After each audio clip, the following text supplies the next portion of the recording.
Merry Christmas, you filthy animal. And a Happy New Year. Rocking around the Christmas tree at the Christmas party hop. Mistletoe hung where you can see every couple tries to stop. Rocking around the Christmas tree, let the Christmas spirit ring.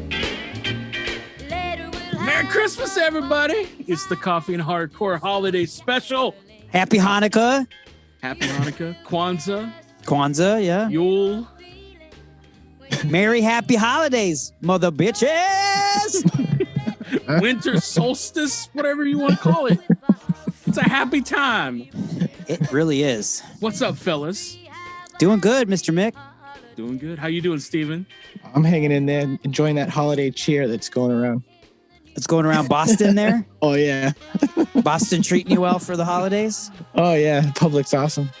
How's what's awesome? The public. The public. How's the public treating you in West Virginia, Mick? Oh, yeah. I forgot how much fun it is to work retail. Even though it's a music store. That's right. How much fun it is at Christmas time. Yes. So, It has been real. Let's just say that. You could write a book about it. Yeah. Good, man. But other than that, though, it's fun. I love this time of year. I love Halloween all the way up through into January, up to my birthday.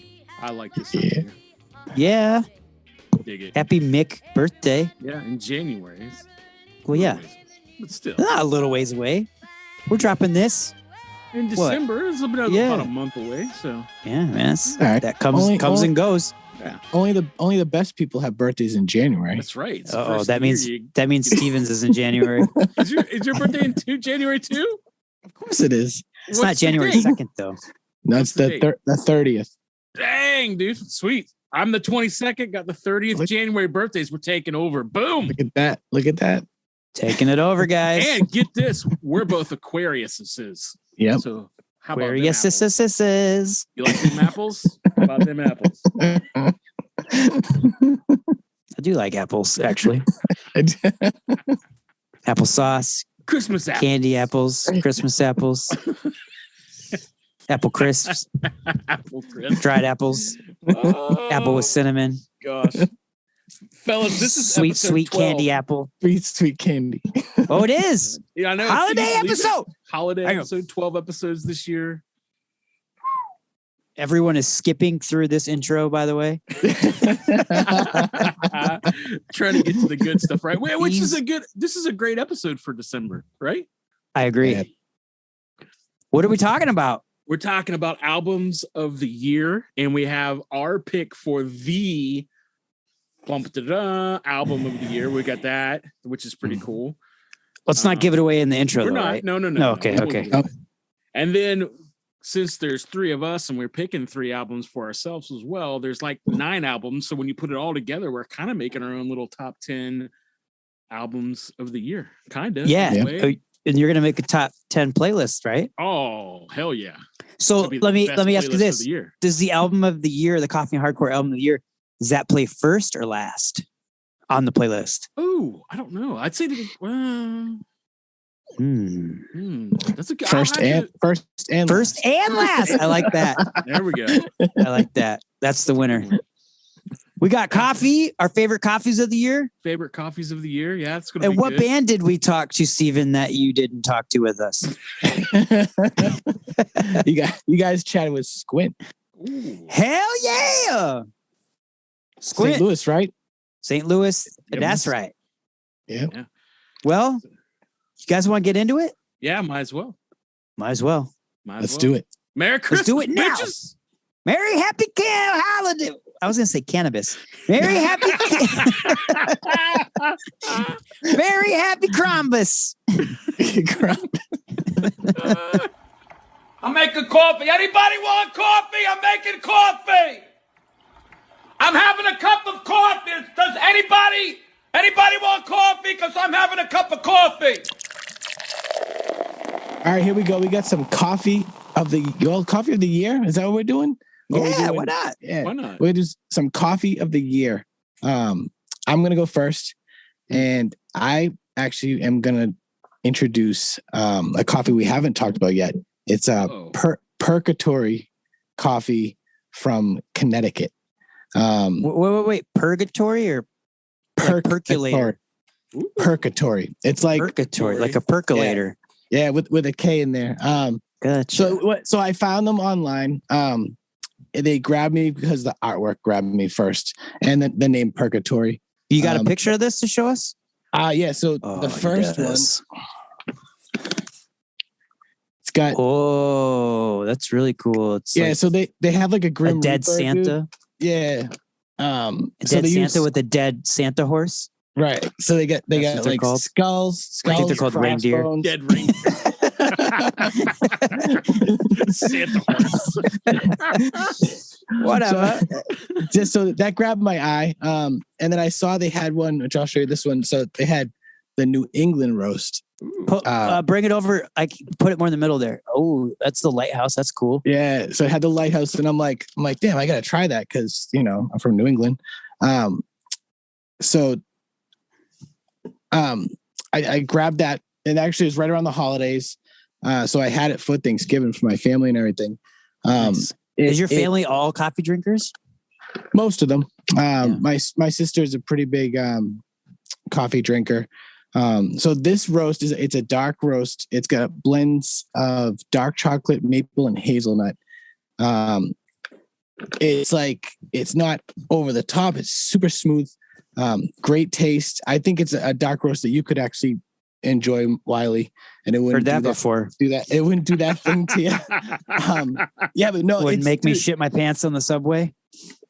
No, it's Merry Christmas. Top quality.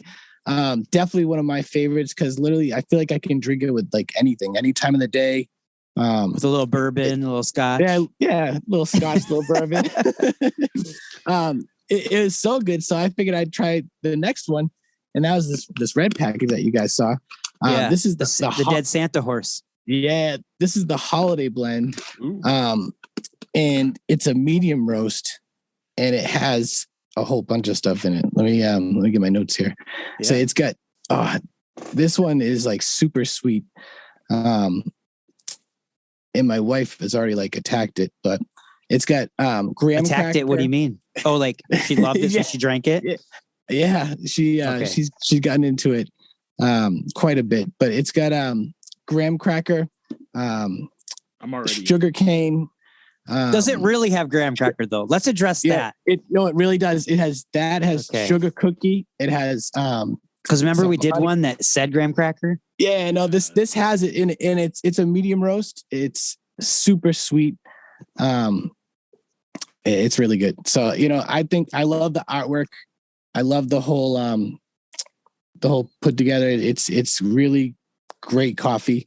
I'm very interested in trying some of the others because they have like a whole bunch of others. They're it's like a group of roasters. So I don't think it's just like one person doing it. It's good stuff. It looks like I can't wait to try the other stuff. To be honest, they have a whole bunch on there, so I'm gonna order some of that. So that's your coffee of the year, then, huh? Yeah, it's that two. Both ones they're really good. It's not crazy money. The 12-ounce pack was they're anywhere from like $14 to like $18. That's really good. Yeah, so it wasn't like over the top. It's good stuff. I highly recommend trying it out. And whoever does their artwork, he's cool. He's a keeper. He does great work. I do like the dead Santa deer. Yeah, it's pretty cool. Horse. It's a horse. Dead Santa horse. No, it's a deer. It's got a little red nose on it. It's Rudolph. Oh, it's Rudolph. Rudolph the red-nosed Santa horse. We just made all the kids cry. Right? Dead. Kids? Ain't no kids listening to this crap. Only bored adults on their way to work. Who's That's up our next? favorite. Who's got the next one? Paper, rock, scissors for you, Mick. Right, 1, 2, 3, Here we shoot. go. Ready? All right. 1, 2, 3, shoot. What'd you throw? Rock. Okay, you go. Oh, I get to go because I won? Oh, you wanted to not go? No, I'll go. That's fine. I'm just being stupid. All right. So I there was a bunch of different ones I had in my brain, like that I had tried this year, and I was going to go with one that I had tried earlier, but around Thanksgiving, I had gotten a newer coffee that I was so impressed with that I'm going to have to go ahead and drop it. It's probably it's the best coffee that I've had this year, other than Oak and Crow. Oh yeah, look, we should say that we can't. Yeah, Yes. we can't pick Oak and Crow. We can't pick Oak and Crow because they sponsor the podcast. Because that would have been, we would have all picked Oak and Crow, and then this would have been boring. Right, exactly. Like, really, fellas? Because I was going back through past podcasts, looking at different stuff, and I had some really good coffee this year. I know even the episode where we were talking about not cheap coffee, but bargain coffee or whatever. I thought about even the Aldi coffee. You picked Costco, right? No, you did Aldi. Yeah, and it was really good. The midnight whatever blend, which is really good. And I was like, I was going to do that, and then no, I'm going to do this because it's really good. It's Kitty Town coffee. Whoa! It's the coffee that. Can you move it over a little bit? Sorry, here you go. Oh wow, that looks really cool. Yeah. That cat's drinking coffee. It is. And the one that I got 3 bags of coffee for less than $30. Nice. So, that's really good. 12-ounce bags, really good. Whole bean. And the one that we like the most, it was 3 different bags, 3 different flavors, but the one that we liked the most was the Fezzik. And each blend of coffee is named after a cat that's been rescued. And the one that we really dig is the Fezzik blend. And it's nutty caramel with a sweet undertone. I didn't really get the sweet from it. It's not a bitter coffee, but the caramel is definitely there. Not overwhelming. It's just there's a sense of it. It is a darker blend, but man, it was just really good. Like it was hard not to just brew this stuff up real fast. So I tried to spread it out over at least a week, and it was really good. Plus, it's named after Fezzik, which is one of my favorite characters from The Princess Bride. So, So did this coffee originally grab yours and your wife's attention because of the cats? It did. I tell you what grabbed my wife's attention was the fact that she really dug their sweatshirts. Which I think she's actually wearing the sweatshirt tonight, actually. But that's what caught her interest the first, and then tell us what did the sweatshirt look like? It's basically that cat logo. On the front with him drinking the coffee, and it says Kitty Cat Coffee. It's all cute and all, but it's, But listen, it's drink coffee, feed the cats. That's what we're all about here in Kitty Town. Every bag feeds a homeless kitty. So, and we're all about them street cats at 607 Jameson. So, yes, you are. Dude, ain't nothing wrong with that. We got a 3-legged cat in the house now. So I know, tripod. Yeah, I just realized today that it only has one shoulder blade, and it really freaked me out. Like, it's not just a 3-legged cat. So it only has born? one shoulder blade. So it was definitely born that way. No, it got hit by a car, and they had to. Yeah. What? Yeah. That's brutal. Yes. That's why it was rough. I had a real. It was hard for me not to take that cat in, seeing where it came from. So, yeah. It's good. And the cat's doing good now, right? Oh, yeah. The cat's doing great. It's actually getting healthy and beefy and yeah. Beefy tripod. So So my pick for this year is Kitty Town Coffee, the Fezzik Brazil blend.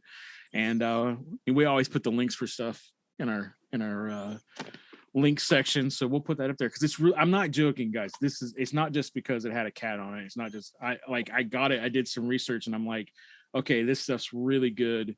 I'm see great reviews. It's got some the stuff that you want to see. Sorry, I have to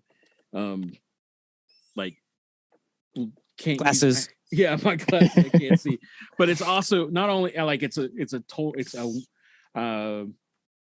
100% women-owned business.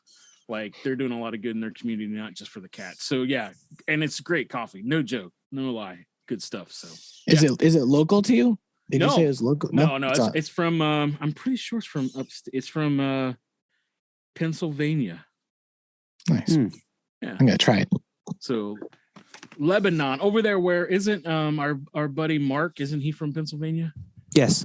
Around the Poconos. Mark Sylvester. Yes. Mm-hmm. And I think this team called the Pittsburgh Penguins. Oh, they're from Pennsylvania too.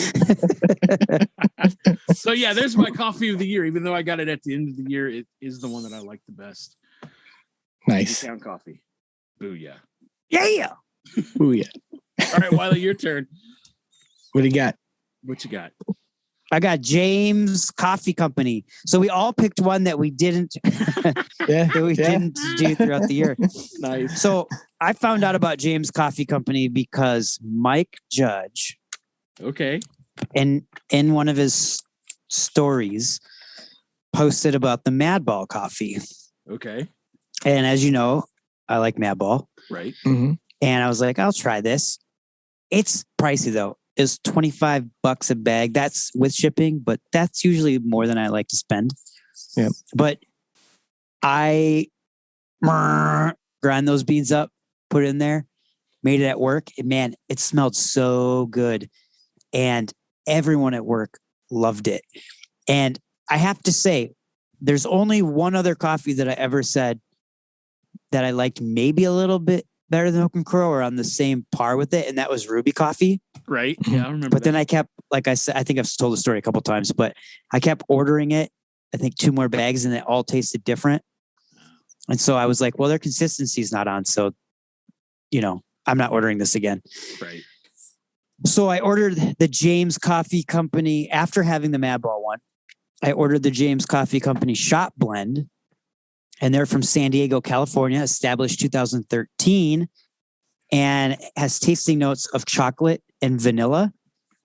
And I have to say, fellas, this coffee could go toe to toe, round for round, pound for pound with Oak and Crow. Really? I think so. Is that good? I think. Oh, dude, this was a little bit cheaper. This was $18. Mm-hmm. Because I'm guessing none of the money goes to the band because this is just their shop coffee. But right, I love it, and like I don't like paying those prices for coffee if I don't have to, but it's so good that I will. Dang, and that is why I think it makes my coffee of the year. Yeah, I'm drinking it right now out of an Oak and Crow mug.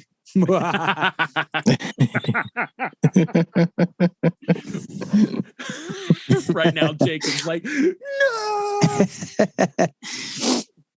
I think it's one of the best coffees I have had.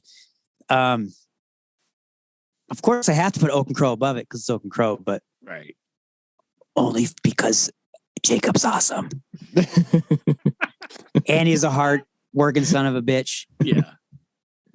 And he sponsors the podcast, but honestly, this is some really good coffee, man. I think you guys should try it. You should. Yes. Like I recommend coffees, but to like you guys, this one I would say you should actually buy. Okay. Like for real. Like if you were to buy coffee, all the other ones I'm like, these are good.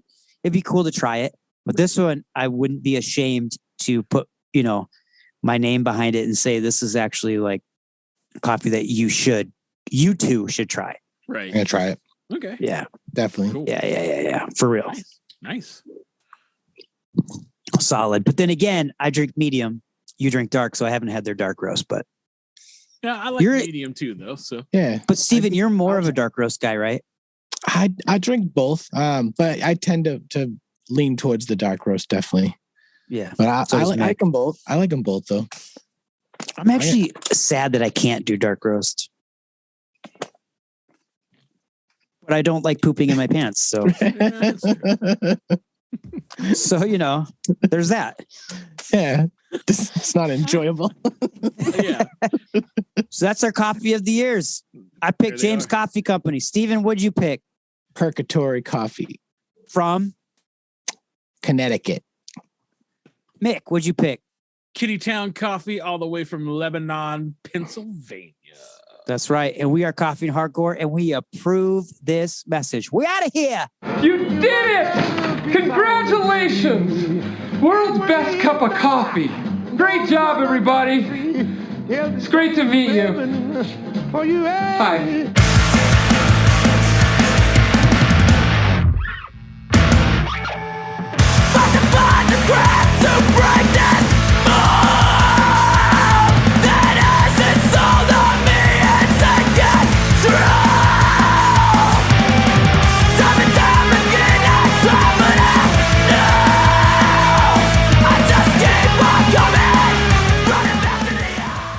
So we would love to welcome Squint with us right now, all the way from St. Louis, Missouri. Welcome. How's it going, guys? What's up? Hello.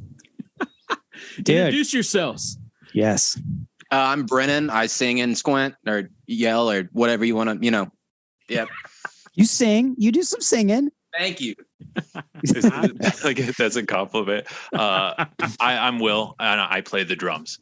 Nice. Ooh, the drummer and the singer. Good combo. We got the two best members.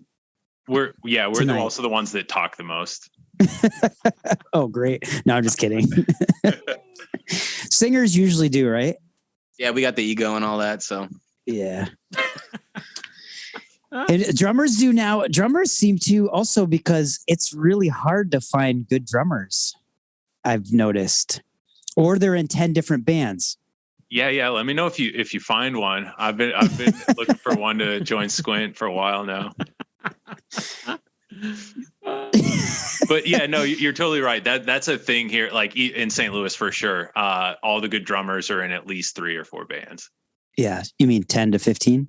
Yeah, we had to step on toes, to get him, but whatever. You stole him. Suck it, You gone done stole him. That's cool. Well, you guys are one of my favorite bands, so I'm glad you gone done stole them. Thank you. Thanks. Yeah. So first and most important question, the only question that matters on this podcast and to me personally is, well, first I'll set this up. You guys are from St. Louis, as Mick said, home of the St. Louis Blues. Go Blues. Y'all won the cup in 2018-2019 season. And you all rank 19th in the league as of now, which actually I wrote this the other day. I think you're actually 20th now and 5th in the division, Central Division, which isn't bad out of 32. But the question is, do you like hockey and are you St. Louis Blues fans? Brennan, you want to answer this one? Me, I'm not. I could really care less about sports in general. Damn it! But it's good we got Will on here. I'll let him take it. I mean. Yeah, I love hockey. I go to a lot of games. My parents are season ticket holders. So anytime one of them doesn't go, I usually go with the other one. That is great. But yeah, I was there game 1 against Boston in 2019, where the Blues just got absolutely crushed. Yeah. But yeah, that Stanley Cup run was unreal. A cold game you went to? I went to the Winter Classic in Minnesota outdoors at Target Field this past year. It looks that's amazing. Miserable. He was like, "How cold was it?" Were you miserable? Yeah, it was like negative 10 degrees plus wind chill. My friend that I went up there with, he got me these battery powered socks, and in one of them, like the batteries died in the right sock. My left foot was okay, and then my right one, like I couldn't feel it at all. Just the most painful like return of feeling for like the next 2 hours after like getting back in or out of the cold. That's amazing. So how do these battery powered socks, they just heat up the socks? Yeah, it's like lined with hot wires or something like Where that. are you putting the batteries? Like, are they like hearing aid batteries or what's going on? You like standing on double A's? Or? No, yeah, just straight up 2 AA batteries in this like little pocket, like at the top of it. Gosh. my buddy got me the one, like the AA battery ones, but they had some rechargeable ones. I think he went in on those. He's like, in case there's any more outdoor hockey games, he'll wear them again. But it was rough. Great game though. Probably my favorite Blues game that I've ever been to. But I'm saying the experience was worth it, I'm sure. Yeah, definitely. Almost losing a foot and all. Right. Yeah. It was, people were sort of like crowding up in the bathrooms in between periods to warm up. Like they had to like, I believe that. The bathrooms for just standing in there. Oh my gosh. No warming up in the bathroom. Not allowed. Gosh. I'll say you play drums. You don't play double kick, do you? No, I don't. Yeah, you don't need both your feet. Come on. Hi-hat closes itself. Yeah. So okay, well let's get into some of your releases here. Y'all released Feel It, which is in my top 3 of best hardcore releases this year. Actually this episode, right, Mick? Yeah, this is December. This episode, Happy holidays. Holy shit. Yeah. It's the holiday season and we didn't even know it because it's November. But on this episode, we're actually bringing up all of our top bands and you guys are in my top 3 list. So for that release, I don't know if you care, but I care. You released that in April with 5 tracks and you just released Wash Away recently. This month, or actually November, which this will come out. I'm effing this all up with 4 tracks. So was that all planned out, or did you guys have all the songs written and decide to split them up into 2 different EPs? I actually wondered that. No, they came out. We wrote them as separate releases. We felt like Feel It was comprehensive enough when we were done that we wanted to, wrap it up and record it, get it out. And then Wash Away was a separate kind of thought, We started writing that, I guess, while we were recording Feel It. But, it was a kind of a second chapter mentally. It wasn't, But they worked very close together.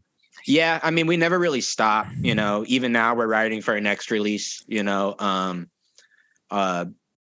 guitarists and they really just write and just are constantly sending things to the group chat and, we're saying what we like, what we don't like. And then whenever we finally all get together, it's a pretty quick process. This is, not our first band. So it's a different process than when you're like 16 going to band practice and you maybe play like 3 songs in 6 hours, and the rest of the time you're just like eating pizza and like doing, fucking off and doing whatever. You're supposed to stop doing that when you get older. Well, I mean, we just don't have as much time now. So I didn't get that memo. If we got 2 hours to write, we're buckling down and doing that, yeah. So we're pretty, it's fun still. It's not like it's totally by the books, but we try to be pretty, smart about our time management. I want these fools out of my house by 9 p.m. Come on, gotta watch hockey. Exactly. That's the only thing that does distract us, honestly, is like if we like run the set or something, we'll come upstairs for a minute and watch the game and then go back down at the end of that period. Yeah, I'm the only one who doesn't care about hockey, so it's funny, like the game will be on in the background and I'll be like talking to him about band stuff and no one will be responding and I'm like, do you guys not like this idea? Like, dude, you shut up. And I'm just like, oh yeah. It's like white noise to me in the background, but I wish I liked it more, like you could. I mean, it's just, I don't want to have to work to like something, but I will say, cause I moved to St. Louis in 2015. Mm-hmm. And it's not like it's like a, we get a bad rap as like a rough city, but people aren't always, the friendliest to each other. But whenever the Blues were, in the cup or whatever. Yeah. Everyone loved like each other. A moment of unity. Yeah. So I will say I like the Blues for that reason. You'd be on the train and someone would just be like, how about those Blues? And everybody would just start cheering and you'd be like, all right, cool. But yeah, I wish Chicago could get united like that. They play in the United Center too, right? Yeah. What the hell? They didn't get that memo. Right. Oh God. It's bad. It's bad when I feel bad for the Chicago Blackhawks. Like it's to the point now where it's like when the Blues play them, it's just like, oh, this is just a regular game, or it's an easy game, even though they've been like division rivals, for so long. Like they'll bounce back and everything, but no, they won't. They're so bad. I mean, I'm not a Blackhawks fan, by the way. I'm a Red Wings fan. So gotcha. Well, the Red Wings are just the Blues from 2 years ago, basically. So yes, they're rebuilding. I like the Red Wings too right now. They left our division, and so we That's only right. see them so often. So it's I feel a lot better. Usually, if there's a bunch of games on, I'll pick Red Wings to watch. Oscar, I like you, my guy. Believe in the Iser plan is what I say. Steve Eiserman's going to bring them back. Yeah. But I personally love your guys' sound with the spacey guitars, with the singing, yelling, vocals. Thank it you. gives me like an early 2000s kind of pop, emotional, hardcore vibe with a current twist. And I personally really dig it. What was the inspiration for that sound? And is it an individual taste that kind of like melded and melted together? Or was it intentionally planned that way? Dun, dun, dun. You want to take this? Or I feel like it was definitely it's individual tastes, and it just kind of is what comes out. When we first discussed, getting together, Ian and I, we had kind of very vague idea of, he basically just said, I got some riffs, and so he sent them to me, and I can't, thank you for calling and singing, but in the past I've never really sang in bands. I've come from more of a hardcore background, so I just did what I do over the songs, and we liked what we were working on, and enlisted the rest of the guys and everything. But there's never really like a full discussion about like what we wanted it to sound like in the beginning. Once we kind of got some stuff written, we kind of realized we had a direction, and we have, a list of like, things that are definitely at the core of the inspirations. Like we all really like, like the Rev Summer kind of stuff, like the 90s, like, East Coast kind of stuff that was like Embrace and stuff like that. And then, we all enjoyed hardcore and stuff to various degrees. And then we all really like a lot of like 90s grungy kind of like alternative stuff. So I hear that influence for sure. Yeah, it's cool that people, we just put it out there in the world, and like people picked up on, it's very like affirming to like put it out there and be like, this kind of sounds like this to us, and then people, without us saying anything, are like, this reminds me of Dinosaur Jr., or this riff reminds me of, if Hum was like a hardcore band, and we're like, Right. yeah, like that's sick that someone else is picking up on that. Cause I mean, that's it, it's definitely Squint is the biggest, like, like amalgamation of all the music that I like, as far as like a band I've ever been in, I've been in bands that kind of, I confine myself to certain styles, in the past. And this is definitely the like least boundaried, like I feel like I could, like we can pretty much do anything with our sound, and it will still sound like us, I hope I didn't get on a tangent, No. No. The weird thing is you seem like, and maybe I'm just picking up on this, but you seem like you're so down on your singing vocals, but dude, they're excellent. Oh, they're killer. I appreciate it. That's one of the reasons I really like the band, honestly. Yeah. Thank you. I mean, and the drumming, of course.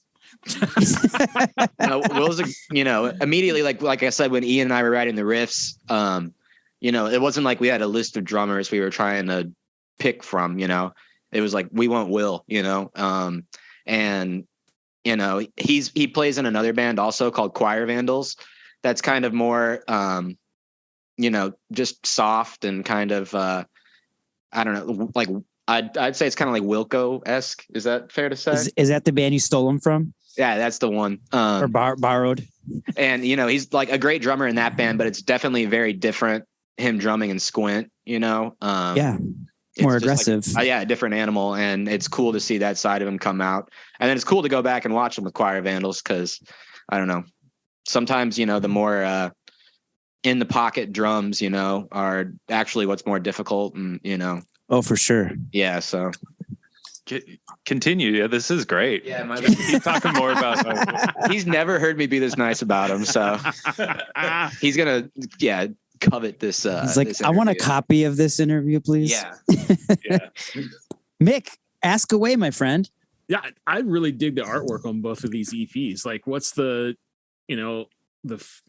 the feel of your sound totally flows with the artwork. And you brought up Dinosaur Jr. because that's immediately some of the stuff that was going through my head when I was listening to Feel It. But even the artwork, the color, when you said that, I was like, oh man, their artwork kind of reminds me of Dinosaur Jr. The color splash, the vibrant instead of the doom and gloom. It's killer. So who did the artwork on these? That's our buddy Bastion. He is from Poland, right?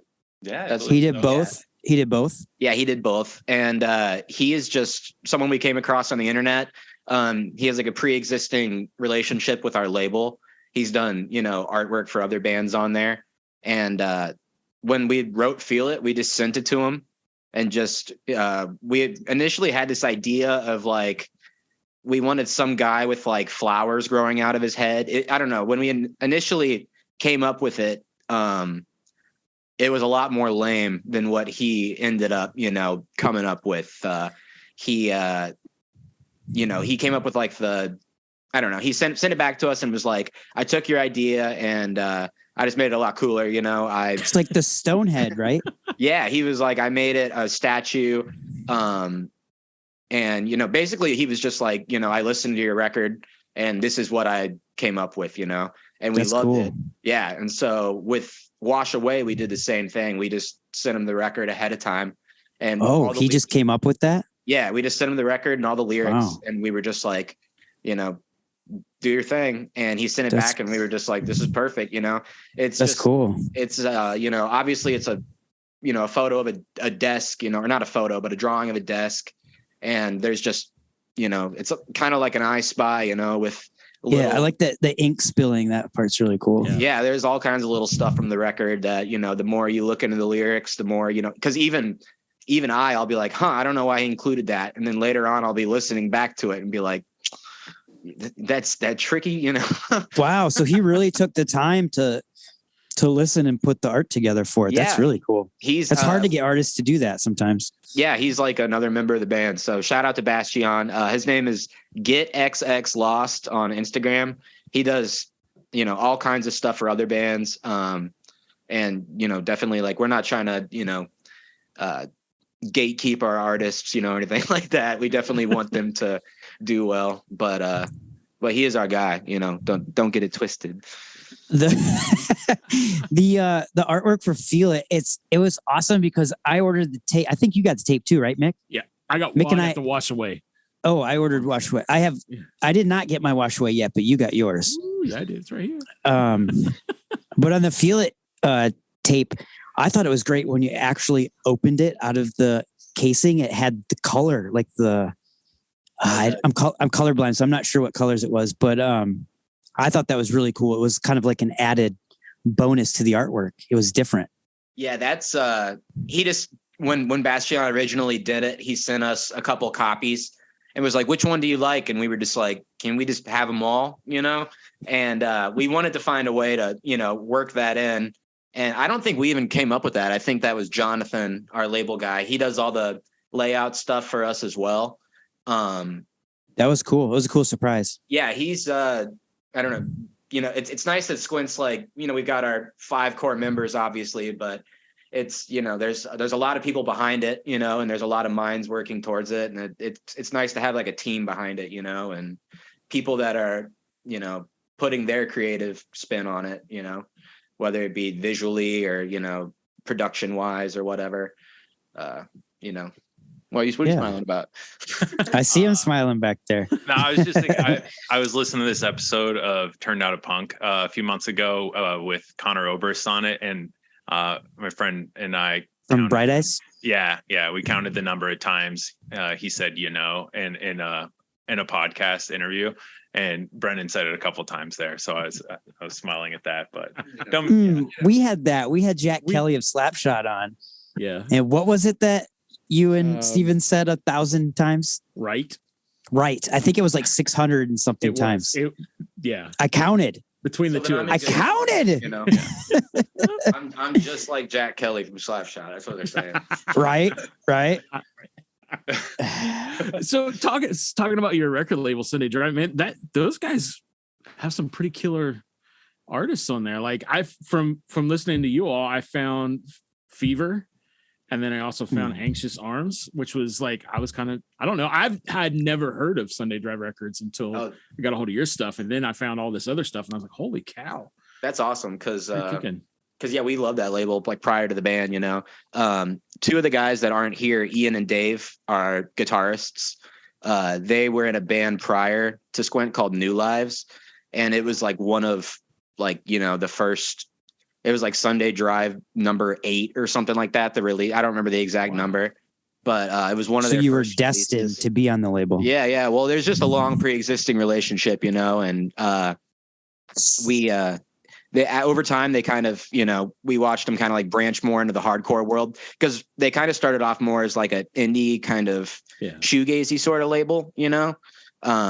And then, you know, like they started working more with labels like Numerality Zine and bands, you know, like Broken Vow and bands like that.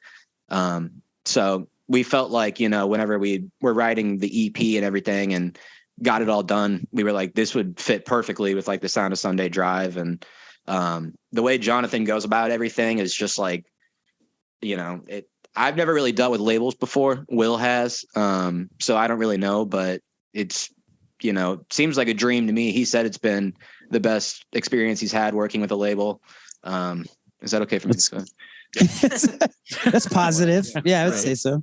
But yeah, and it's just, you know, Jonathan, he's a very smart person. He also comes from like a hardcore DIY background.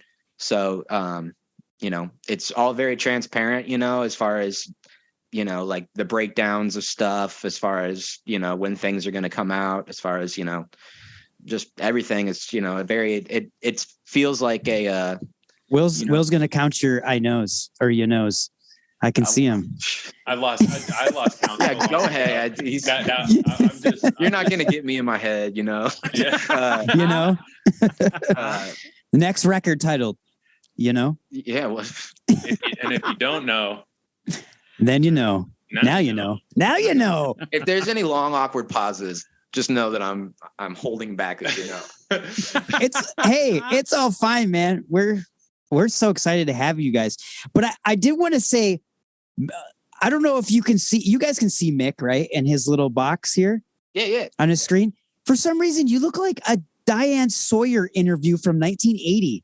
Who, me? Like, yeah, like your background's a bookshelf and you're all like washed out. My background's always a bookshelf. What are you talking about? I don't know. To me, it just looks like I should see it go to Diane Sawyer and you guys are talking about life and roller coasters or something. I don't know. Do you guys see it or do you not see it? No, yeah. Well, at this point, like I have the context of going through a pandemic and seeing like things like Saturday Night Live from home. Yes. So like all of the best celebrities have been seen on a Zoom screen now. So it's just like it's fitting. I think it's really it's comforting to see such a setup. Yeah, look at you. I did get brighter lights in here over my desk, so that's probably what's doing it. I can see it. Looks like you have an Instagram light or something going on there. No, it's you look beautiful. Lights here. Thank you. You look studious, you know. You look smart. You got all those. Yeah. Back there. I saw a cat earlier. Yeah. There was a cat. Yes, it's still there. I think. Willow? Is it Willow? Yeah, it's Willow. Willow normally hangs out with me. I'm sorry, I had to say something because it's glorious. Oh my god.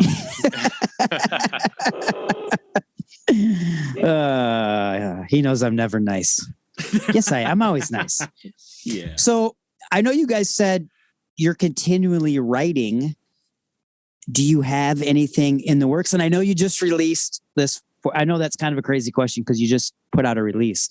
But if you're always writing, are you guys planning on always doing EPs, or do you think you do a full length, or in like this crazy day and age where no one has, can sit still for 5-10 minutes? You think it's best just to release EPs?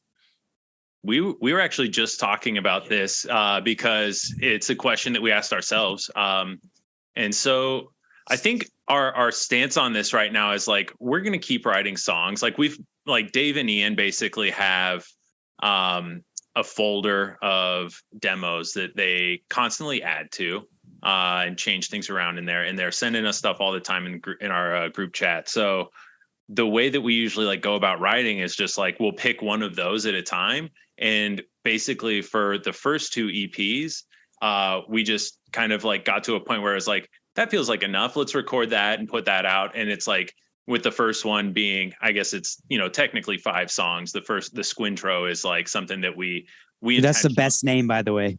Thanks. Yeah. I love it. So You what? There was a fight for that? I had to fight for that. Yeah. Dude, it's so awesome. I had to fight for the name Squint in general. So I like it. I like the name. Thank you. It's different. It's a seaweed song. And then we just went with, tried to interpret it into our own stuff. But I think it was a good move. Thank you. And Squintro is like I don't know if you listen to the podcast, but we reviewed this record and I was just raving about the intro name. I was like, it's so hilarious and awesome. Yeah, no, I think that, having that as the name, it was like an opportunity we felt we had to take to like set a precedent for like this not being like a super serious thing. So there's one. Yeah. So, but yeah, I guess like back to your other question, it was like we're constantly writing things, and so we're really dictating how often we're putting things out and in what volume, and thinking of like the quote unquote attention span for somebody who's like consuming new music. Like I think we like stand a pretty good chance considering most of our songs are under 2 minutes.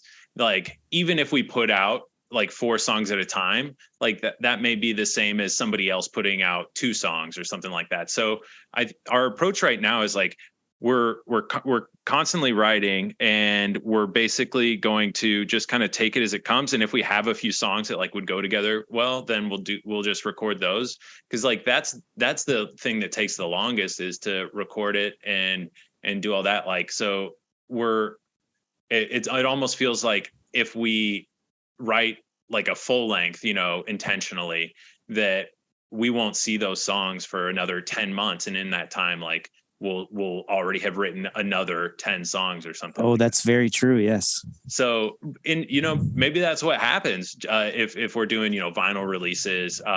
Tapes are pretty quick. Oh yeah. You have not done vinyl yet, have you? Right. Yet. Yeah. I would know about that because I would have bought it. Yeah. So we're considering like we don't have like a label that's like requiring us to deliver a full length or anything like that. So we're going to do whatever feels most natural to us as a band, and to try to keep it interesting and exciting. And I know we're still pretty new as a band in general, but I think every like 2 or 3 shows, we feel like we want to like shake up the set or like add a new song or something like that. So are you guys playing songs that you haven't recorded yet then, I'm guessing? Not live yet. Yeah. But covers. Covers. How long is your set usually when you play? We just played in Tulsa last weekend and played for 20 minutes, which was all but one of our recorded songs. Yeah, I don't know. We were kind of that was kind of rushing it a little bit. We felt like probably 25, to a half hour usually.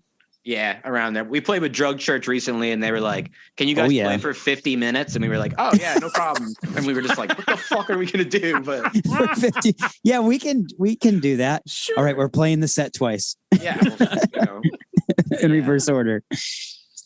That's funny. See, that's weird. Like Mick and I were a little older, so we played in bands where, like, if you headlined, you had to play for like 50 minutes to an hour or whatever. And at my job here, we have a younger guy who's in a band. He's 20, and he's like, "Yeah, he just went and did a tour." And I just was talking to him like, "So how long are your sets usually?" He's like, like 10 to 12 minutes. I'm like, "What?" Like, that's weird to me. He's like, "Yeah, there's like 10 bands and they play for like 10 to 12 minutes each." That sounds like those old radio tours where like they'd have like 15 bands on what, like the Playtone Galaxy or whatever. Yeah, I was just thinking that. Yeah. Like that thing you do. Yeah. Everyone runs out and does their songs and then runs back, and somebody else comes out in their place.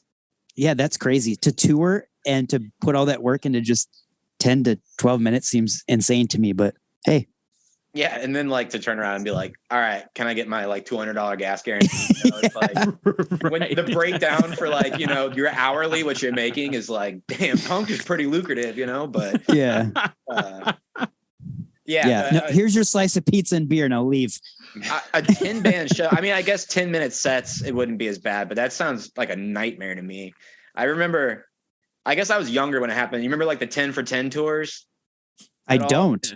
It was like, I don't. It was like, I don't know. You could look it up for sure, but it's like just 10 bands, $10.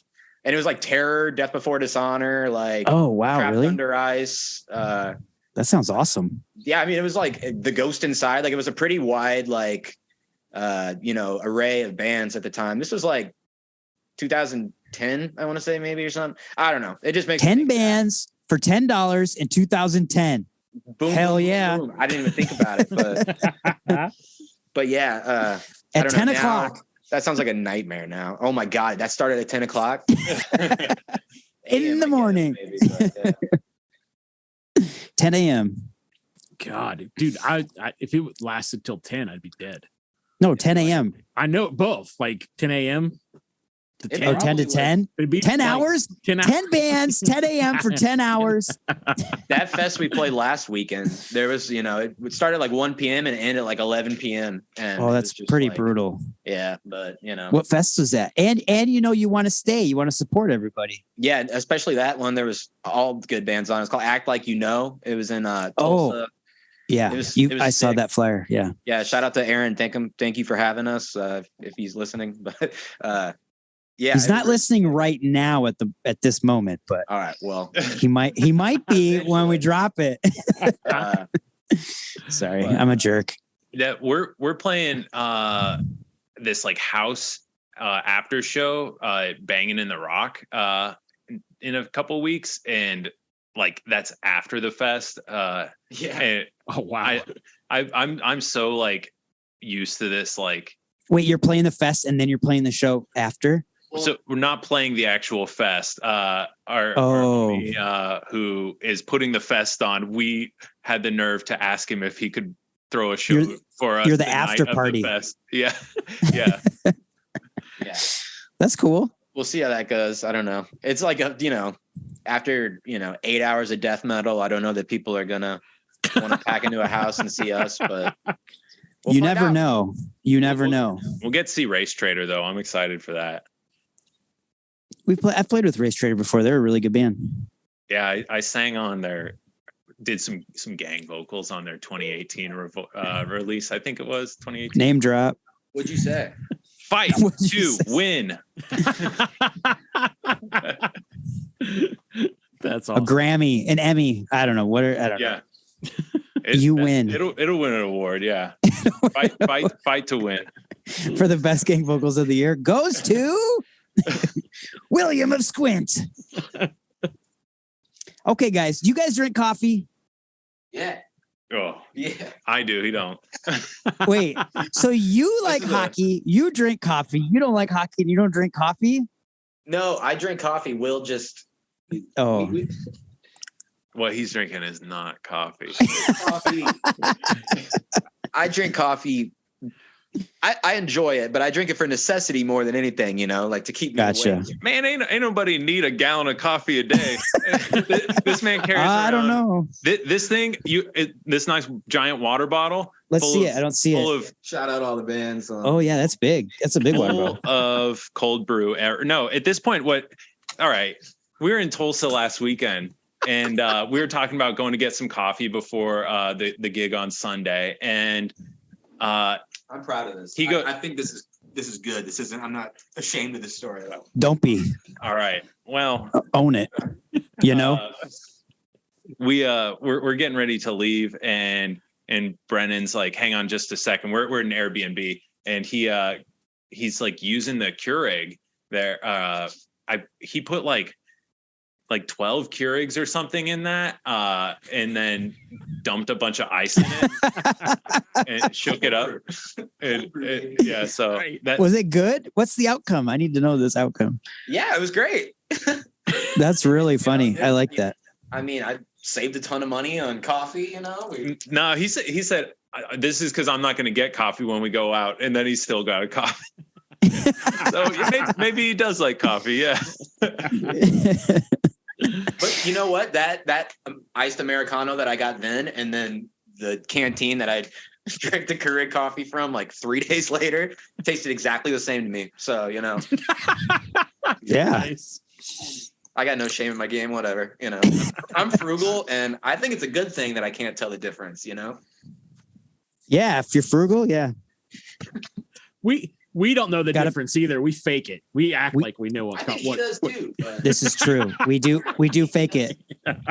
Will has a long list of credentials, so I'm like I said this last month. I got to change this review. I'm a coffee guy. I like coffee. A bean bro. I don't know. Do we have names? Bean bro. What do we? Bean bro. I love it. I used to own a coffee shop in Portland. What? Back up. Really? Yeah. What was it called? with the guy from Race Trader. Oh, that's why you did the gang. It's all coming together. Yeah, exactly. Yeah. You were roommates too. And we were roommates. You were, right? for a minute, yeah. But and we figure skated. I did get out of I got out of the coffee game in 2018, but I just enjoy it as a consumer now. But before that, actually, all of us in the band worked at a place in St. Louis called Caldy's Coffee, which is don't go there. It's complete dog shit. Like that's the official endorsement from Squint. That Caldy's is. If you go to Caldy's Coffee and you live in St. Louis, you are not a punk rock kid at all. But if you work at Caldy's Coffee and you live in St. Louis, then you probably are a punk rock kid. Yeah. It's like the sort of like a rite of passage. For anybody who doesn't go to college in St. Louis to work at Caldy's, and then they basically try to tell you got a career out of it, and it's a bad rap. But so they at least like get your foot in the door in coffee, and so like bad coffee though I'm hearing. The coffee is fine. The management. Yeah, the ownership of the business is questionable at best. But yeah, so they were basically a gateway for all these people to get into coffee. So a lot of like the punk and hardcore community in St. Louis, I mean, as it is in a bunch of other cities, like are working in coffee shops, or have at some point. So yeah, all 5 of us have worked at Caldy's, and then a few of us have kind of done coffee stuff outside of that. Ian, who plays guitar, he owns a hot dog restaurant with his mom. Wow. Yeah. That might have been the best thing I've ever heard. Is that the video for Pigpen? I don't know if you guys have. Yeah, that's where that was shot at Woofie's. But that's awesome. I'd also like to clear it up. I worked for Caldy's Coffee, but I never once worked on the coffee end of things. You were a barista. Have always been a food guy, so you know, I've always worked in food. That's what I did there. So I was never having to slurp. Yeah, I was never having to like slurp the coffees and be like, I'm getting flavor notes of blueberries and, you know. What was that? What was that? What? That was my Will voice. What? Yeah, I know it was.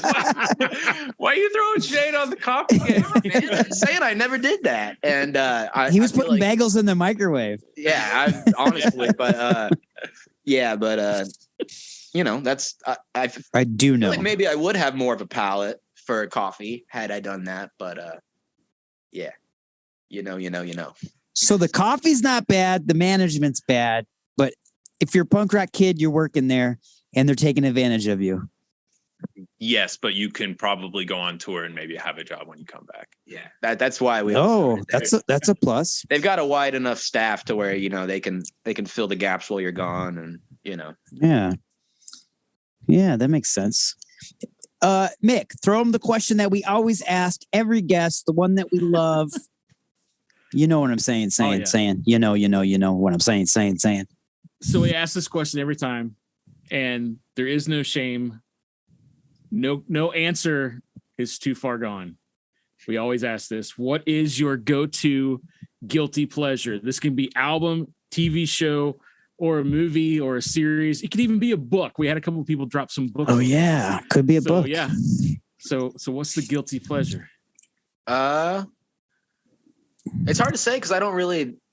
Number one, I want to say I just have no shame in my game, so I'm not guilty about anything. But what do you like that sucks? Well, we got to rephrase that because everyone says that. Well, I don't know, like Jagged Little Pill by Alanis Morissette. Does that count as like most definitely? That'd probably be my album.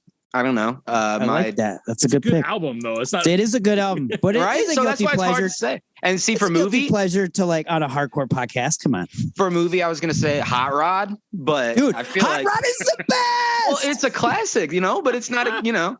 A Punch Ridge dancing in a wooded glen. TV shows, I don't really know.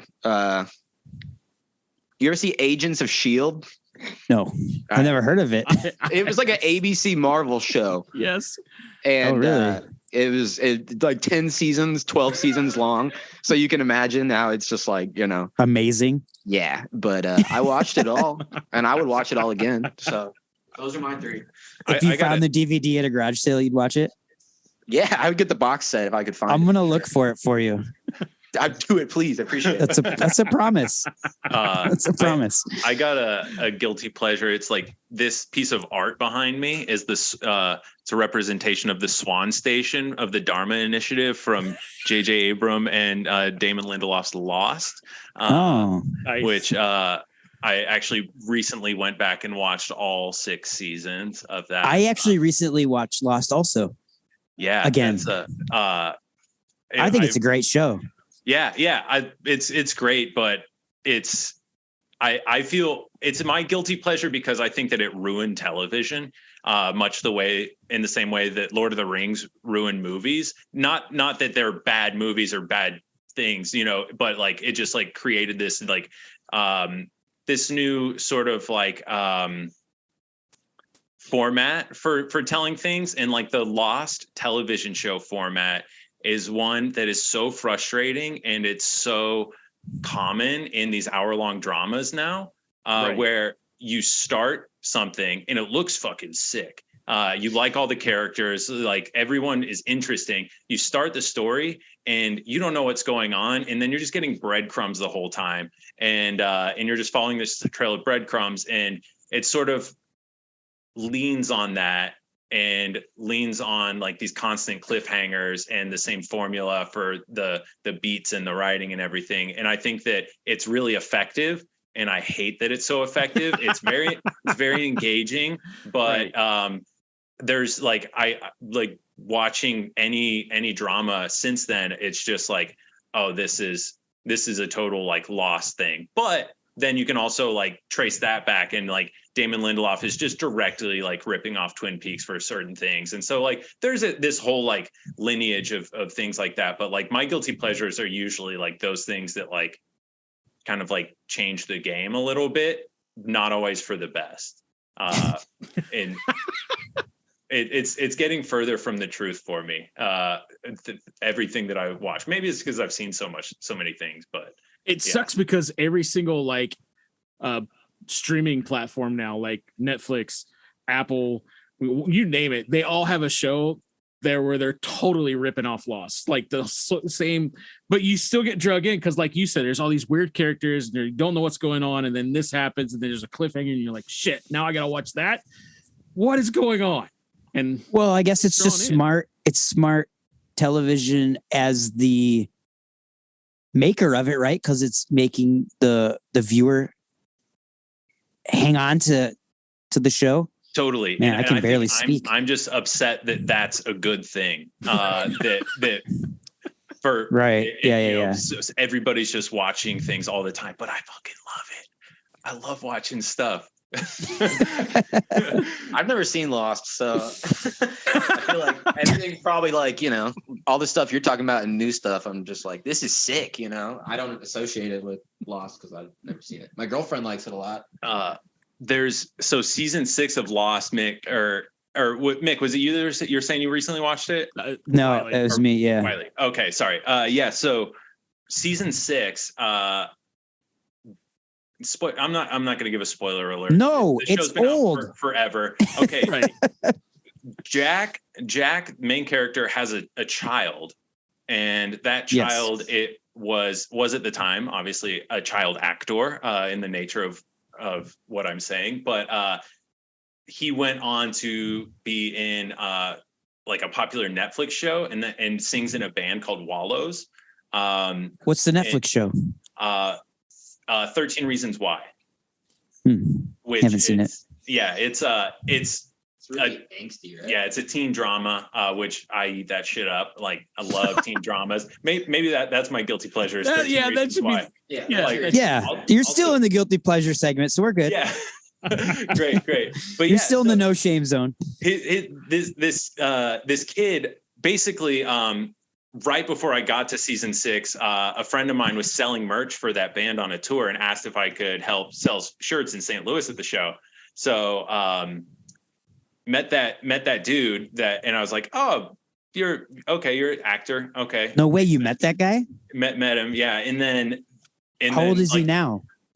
He's close to 30 probably.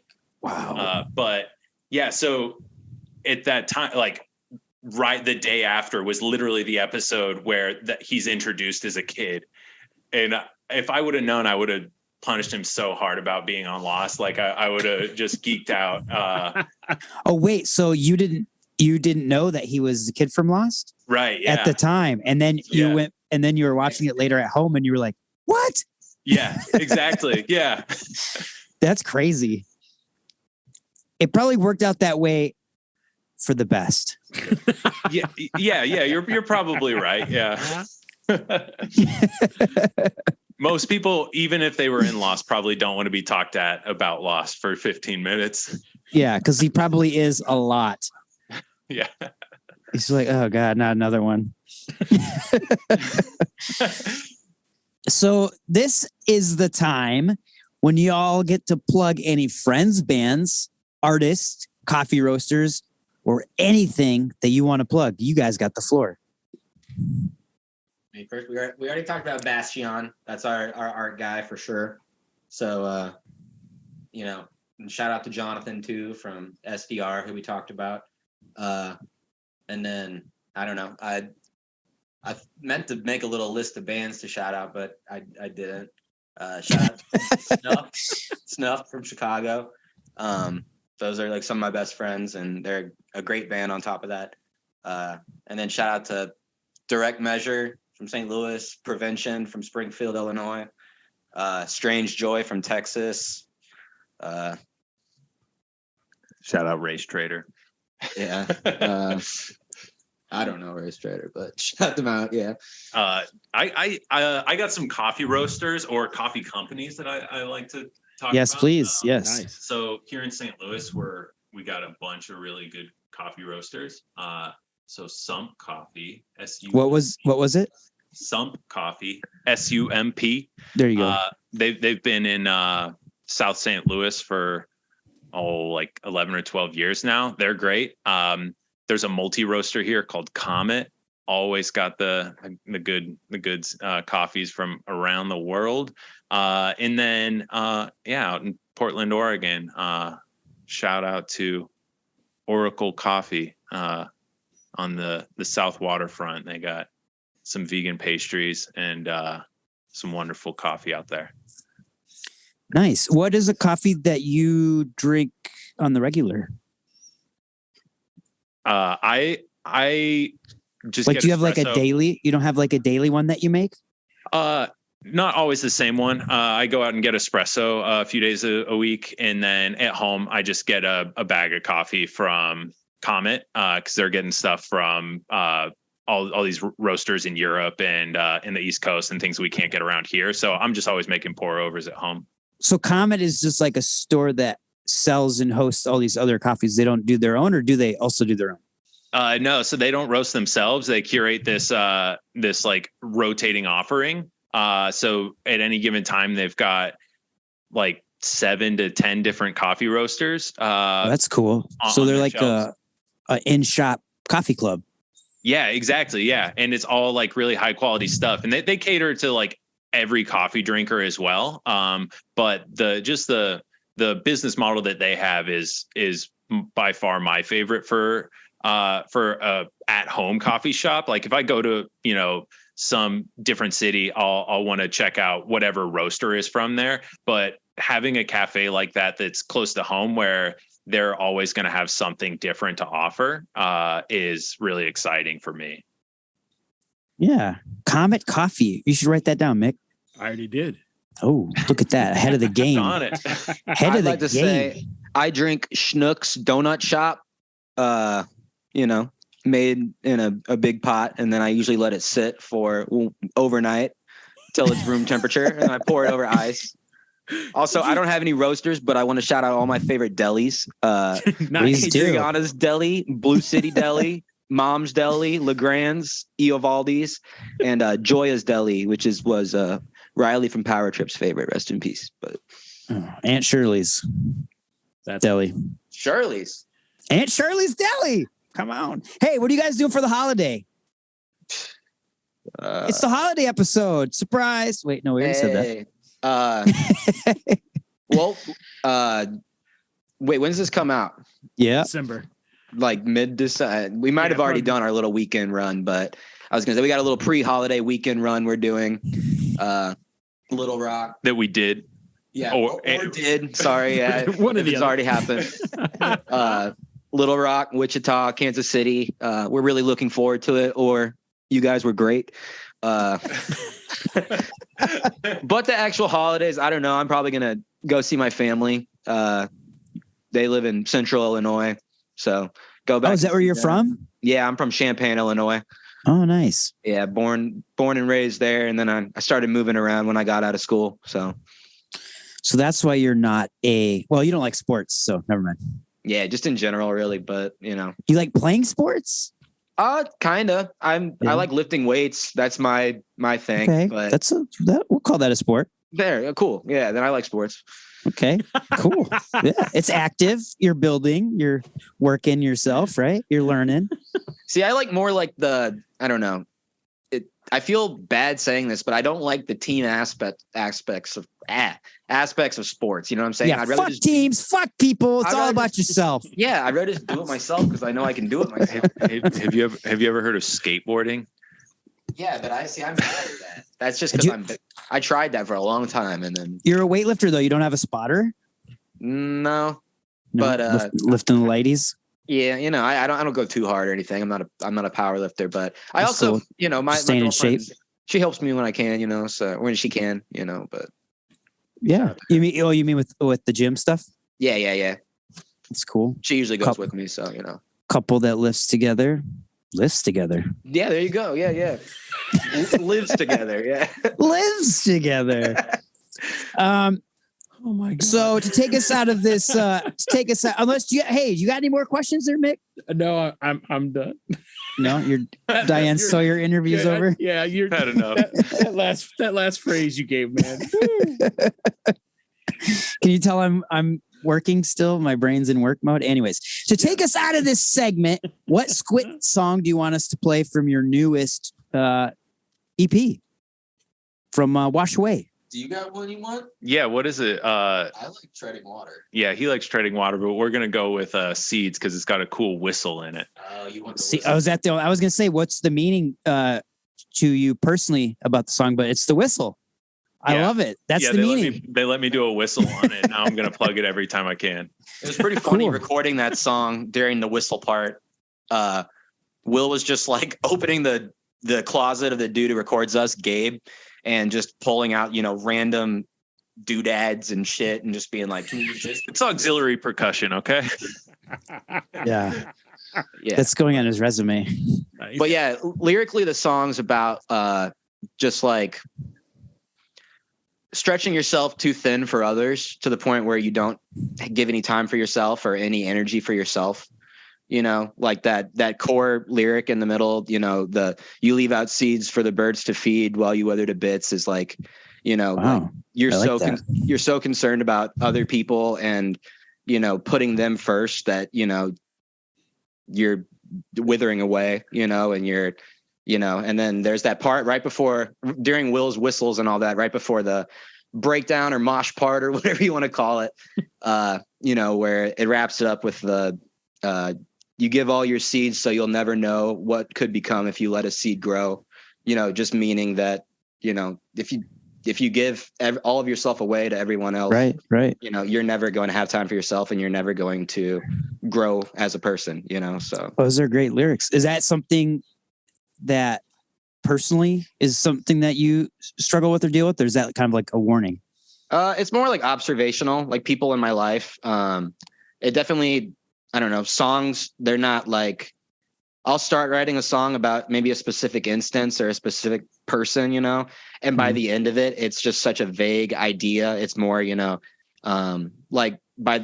certain parts of that song that are about like, one specific instance, and then, other parts of it that are about another, but they all tie into the same kind of theme, a lot of it, it's not like, I'm having some like out of body experience or something when I'm writing it, but a lot of it, I just kind of like let myself take over, write what comes, as it comes, and then, figure it out later, if it doesn't make sense. But a lot of times if I word things funny, when I initially write it, I don't mess with it just because that's, how it's a song too, right? You're allowed to get away with improper grammar and usage of words.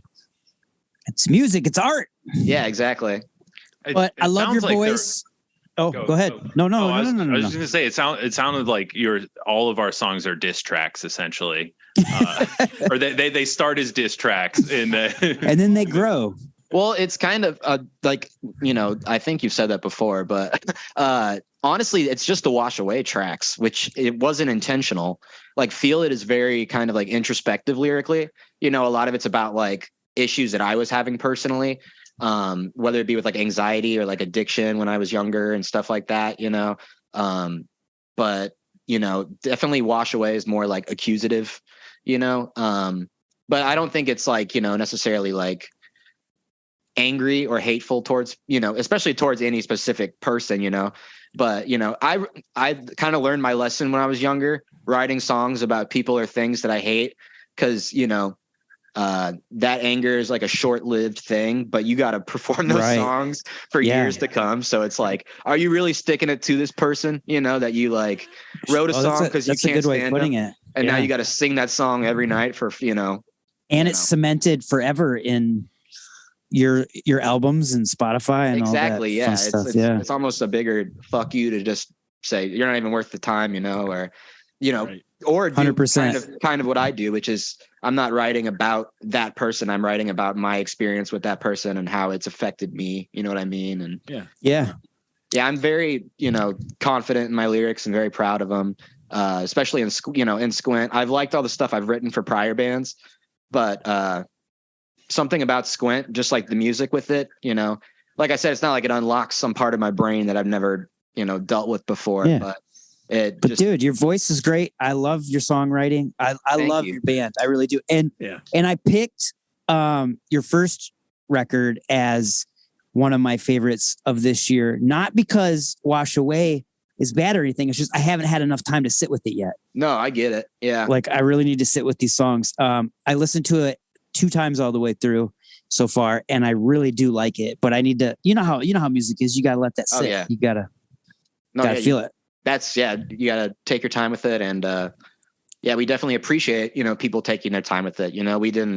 It's nice when we put something out and they're like, people in the public are like, oh, this is so good. This is so good. But when it just fades right after that, it's kind of I'd almost rather put something out and hear nothing for like 2 weeks and then have people hitting me up like, hey, I've listened to this a lot. It's really good.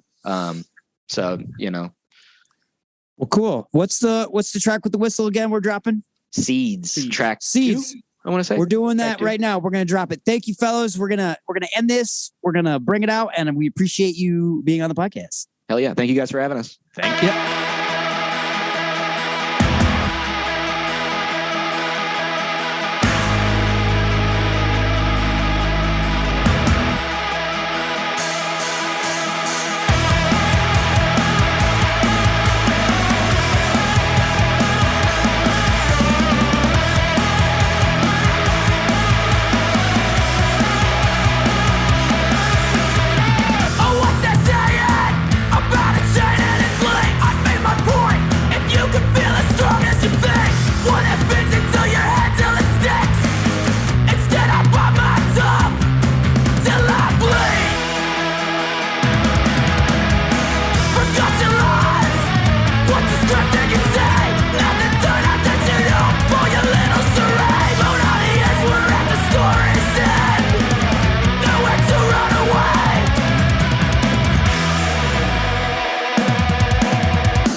Parker? Yeah, yeah. Sign here. Yeah. Well, what is it?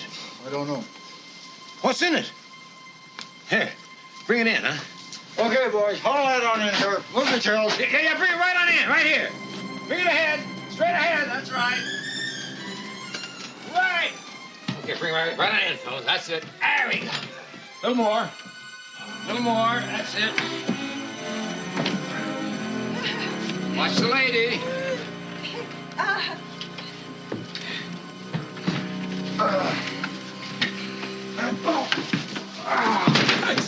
Thanks a lot, guys. Merry Christmas. Get the crowbar and the hammer, Ralphie. Go on. Fragile. It must be Italian. Well, I think that says fragile, honey. Oh, yeah. What's up? What's up? What's up? We got the albums of the year. This is my favorite segment of this podcast, right? Where we pick our top 3 albums. Yeah. Well, we usually pick top 4. Right. Mick and I do. But this year we got Steven with us. That's right. Oh, yeah. So we're picking 3. Yeah. So now there's like 9 plus 1. Plus 1, plus our favorite that we're going to say what we think, all 3 of us collectively think is the Coffee and Hardcore album of the year. So stick around. Yeah. Yeah. So you guys want to jump into this? Let's go for it. Let's do it. Okay. So my Wiley's number 1 pick, well, technically it'd be my number 2, right? Yeah. Yeah. But it could be, yeah. Technically, because my number 1 is your number 1 is your number 1. Right. So it's but yeah, okay. But okay, so this is my number 1. That's not album of the year, but it is album of the year. So this is confusing. it's my top 3 picks, and then I pick an album of the year. Okay. Yes. So this is my top pick for my top 3 picks. Be Well, Hello Sun. Let's talk about it. All right. Dude, come on, Be Well. They kind of came out of nowhere, right? Like last year, was it? Or they came 2021? Yeah. 2021. And remember, you at first did not like them. I do remember. Ooh. No, this is a true story. It is. You did not like him at all. And then it grew on you, which I knew it would. Yes. Mick sent it to me and was like, dude, you got to check this band out. And I said, why? Why? And then I kept listening to it, and it gave me like a Taking Back Sunday meets Gorilla Biscuits. And dude, I was just like, I was hooked. Yep. Because I love that first Taking Back Sunday record. And this just, it had like that whole, it was weird for me at first to hear like this emotional emo type singing with hardcore and heavy rock type stuff, but it really hooked me. And now it's just phenomenal. So good.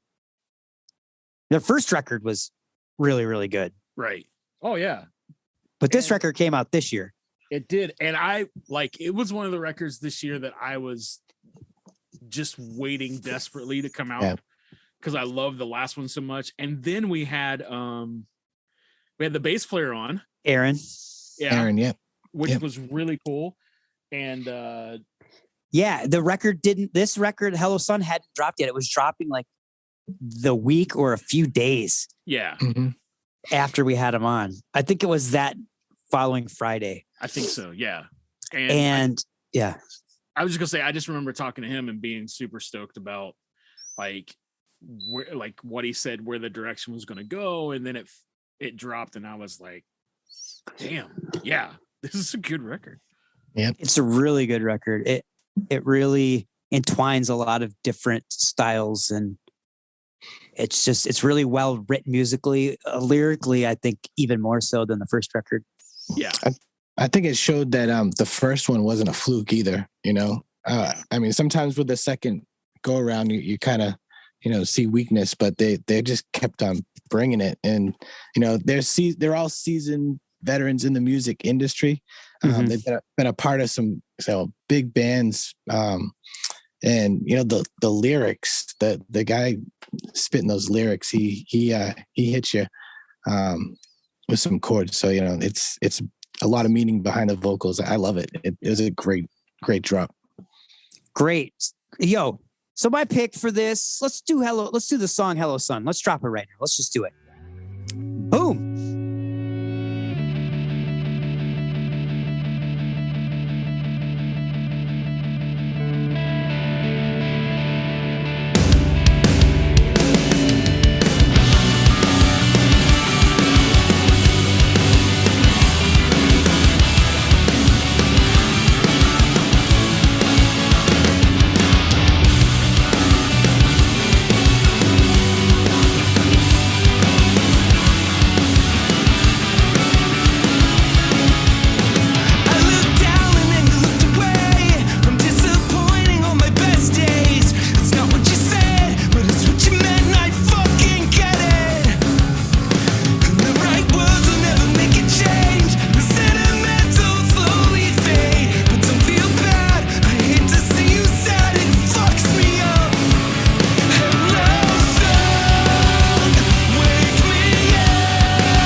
darkness brought.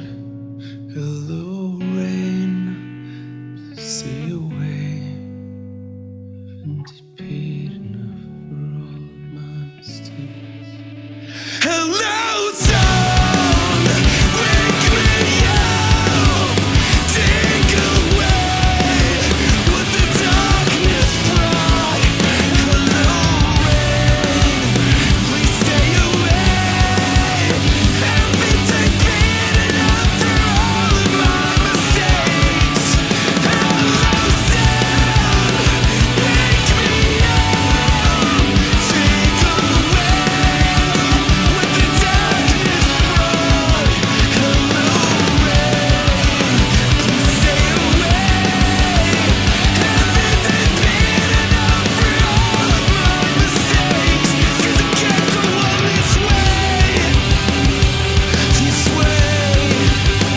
not this way. Well, that kicks you in the teeth. Sorry, my coffee's beeping. It's done. Man, I love Be Well, and I'm so excited for what they have in 2023 because I know it's going to be great. Even if it's just Yeah. a single Right. or an EP, Yeah. I think whatever they come out with next is going to be amazing. Yeah. Great it's band. Another thing where I'm waiting. Just I can't wait to see what's next. So Mhm. Definitely. great pick. Great pick. All right, my number 2. Well, let's say this first. You all would have Be Well on your top list too, right? Yeah, Yes. that's what's crazy about this. Yeah. What we're doing today. Yeah. It's Yeah, like, yeah. That would totally be on my list too. So yeah. Like kind of we all sent each other our list And like most of these, we were kind of like, oh, this could have been on my top 3. Yeah. So that's pretty cool that we're all kind of on the same page there. But okay, number 2, Squint. Yeah. The EP Feel It. Yeah. Let's talk about it. Well, let's see. Wiley, were you the one that found this one and brought it to the table? Who brought this one to the table? I can't remember. I think it was Steven. Yeah. I think it most definitely was Steven because he sent us the link for the. Yes, it was Steven. He sent us the link for the cassettes. Yeah. Originally, yes, because he sent it to the group. I listened to it and I was like, because I don't listen. Steven sends for the listener. Steven probably sends about, I don't know, 40 different links to music a month. Yes. And I probably have time to check out 5 or 6. Yes. And I'm usually like, oh, that's cool. Or like, I could see why he likes that, or this is pretty good. But I remember just because of the artwork, I was like, this is different. I'm listening to this. So I clicked on it and I was like, this is amazing. Yeah. Mm-hmm. And then I said, Steven, do they have merch? And he said, why, yes, they do. And he sent me a sold out link. And then he said, wait a minute, here's a link where it's not sold out. And so I bought the tape. Yeah. Yeah. Yeah. And great. That the album artwork jumped out at me too. No, so we talk about that. I know you weren't there for the chat, but the listeners already heard me say this. Mm-hmm. It's not that I like the first one better. It's that I had more time to sit with the first one. Yeah. Right. Yep. The second one just came out.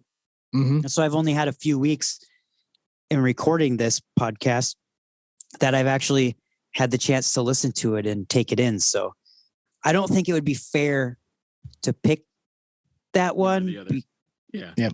Yeah. I felt like I had to go with the first one just because I know that I have it on cassette tape. I listen to it all the time. I probably listen to it a few times a month now. When it first came out, I had it on nonstop repeat. And the new one, I've probably only had a chance because I'm so busy right now with life and work to really give it like 3 listens so far.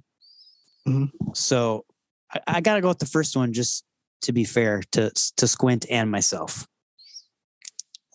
Yeah. Fair enough. Yeah. Yeah. But let's drop the track Dealer Wins off that record because I love that track. Let's do it now. Boom.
But it is true. The dealer does always win. Am I right? All right. My third pick is Spaced with the record Spaced Jams, which I love that. Let's talk about it. I just picked this one recently too. You did. Yeah. I remember when you sent this and I saw the cover, I didn't know if I'd like it at first. Because, yeah, it's like the smiley face, like peel off sticker. Because I'm horrible. I judge books by their cover. I thought it was cool looking. But no, I dug it quite a bit. I love it. I really like the bass tone on this album too. So yeah. Killer bass tone. It's got those cool spacey guitars. Oh yeah, that too. Like Steven, what are your thoughts? I think this band has a huge amount of potential to grow too. Yeah. I think they're gonna skyrocket next year, to be honest. I think this is just the beginning for them, and they're gonna get massive. I hate to say the I won't say it, but they could no. Say it. Well, there was a release in 2021 that was pretty big, and I think these guys could mature like that. So I'll just say turnstile. Something like that. But no, I can see like they got that raw punk style, but they have like something that they could. I can just see it. It's gonna happen. I don't want to steer it the wrong way, but I feel like it's gonna happen. So it's great. It's a great album. I think it's another great pick. I think you got a great 3 albums right there. Hell yeah, I do. So let's drop the track Prove You Wrong. Let's do it now. I prove you wrong.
Okay, so those were my 3 picks, fellas.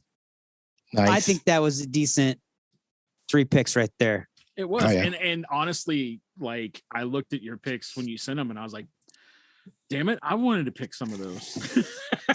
Well, I wanted Skullcrack. You and I were kind of like, yeah, because Skullcracks, come on, they're like, they're like our band, right? They do the intro normally, not on the holiday episode, but normally the intro to the Coffee and Hardcore podcast. Right. And your kids love them. They call them Crack Skull. Crack Skull. Yep. Like we love Nate.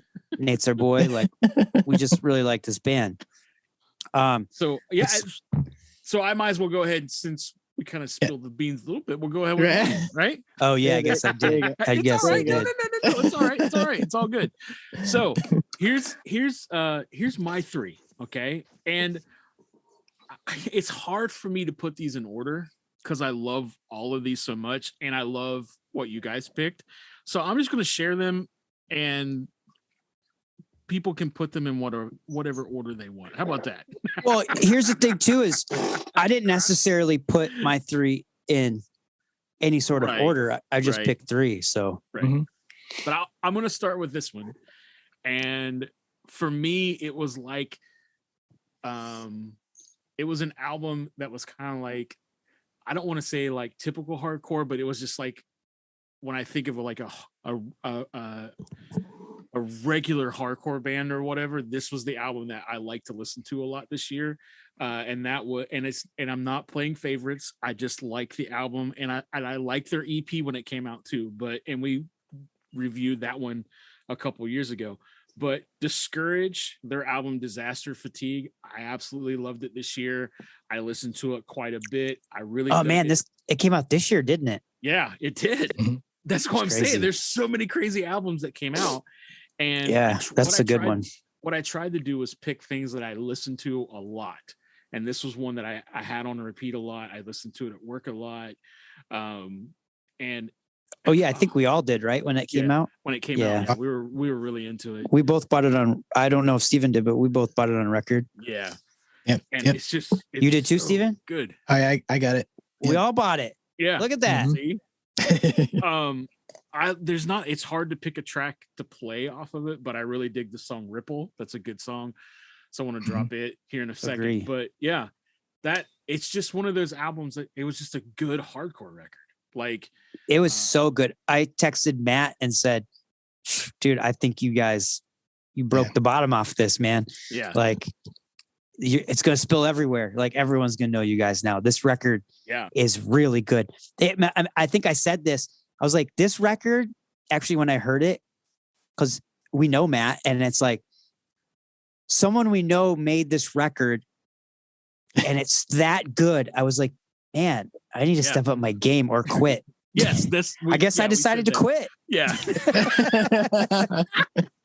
Right. We're like, yeah. Got to step up the game a little bit. So yeah, let's play the song Ripple. Do it.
And it was beautiful.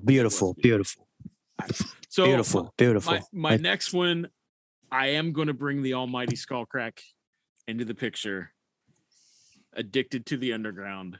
And this was another album that I could not wait to come out because we got the 2-song record, I think. Is that what came out first? Check that out, boys. Booyah. Oh yeah. Artwork on this. I got their posters hanging up at my work. What was it? I can't find it. They came out with like a 2 or 3 song thing, and then they came out with the then they came out with this with the full the behemoth that is this album, Addicted to the Underground. What can you say about these guys? Blistering speed. Oh yeah. They constantly are like, how fast? Like, oh, that's good. Let's make it faster. I just think they're phenomenal at what they do. Yeah. Every single member. Yeah. Very talented. And our boy likes to what is it? Eat fish live? Is that what he does? Oh yeah. He gets the fish and eats it there live. I'm like, or no. I thought you meant your son at first. I was like, what? No. Sorry. He drinks from the fish. That's what he does. You're talking about Nate. Yeah, I'm talking about Nate. Yeah. Yeah. Dude. Nate, you. Yeah. You, Nate. We had Skullcrack on the podcast. We did have Skullcrack on the podcast not too long ago. That was last season. It was a while ago. Yeah. Yeah. It was a year ago. Yeah, it was a year ago. Dang. Yeah. So I'm gonna drop the song "Stuck on Repeat." Nice. That's the. Are you gonna keep playing it? Over and over and not stop. Yeah. It's a great song. So yeah, let's drop that song now.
There it was.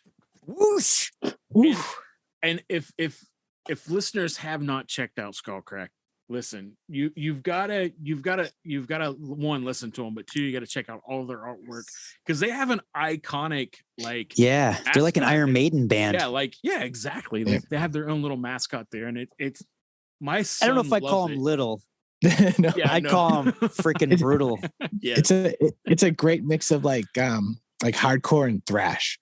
Yes. Yeah. It's almost like really metal hardcore thrash. Yeah. Like old school 80s metal mixed with hardcore and thrash. Yeah. Super, like super the artwork. Yeah. Which I'm always a sucker for. So. Oh yeah, dude. The guitar riffs in Skullcrack are amazing. They don't stop. They don't stop. They don't stop. They don't stop. They're stuck on repeat. Yes. Even. And here's my last one. Are you ready? Yeah. And I'm thankful that Steven, you brought this band back to my attention because I was listening to this album and then I kind of, when we were putting together the this list, I was like, oh yeah, I really did that album. And so I started listening to it again and I couldn't, I was like, yeah, I gotta pick this. Out with it, man. All right, here it comes. Burning Strong and their album Here Until the End. Yes. I think you might have to refresh my memory a little bit. Now, what does the artwork look like? The artwork is it the guy falling? No. I'm gonna try to. I don't know if you'll see it or not. It's can you see that?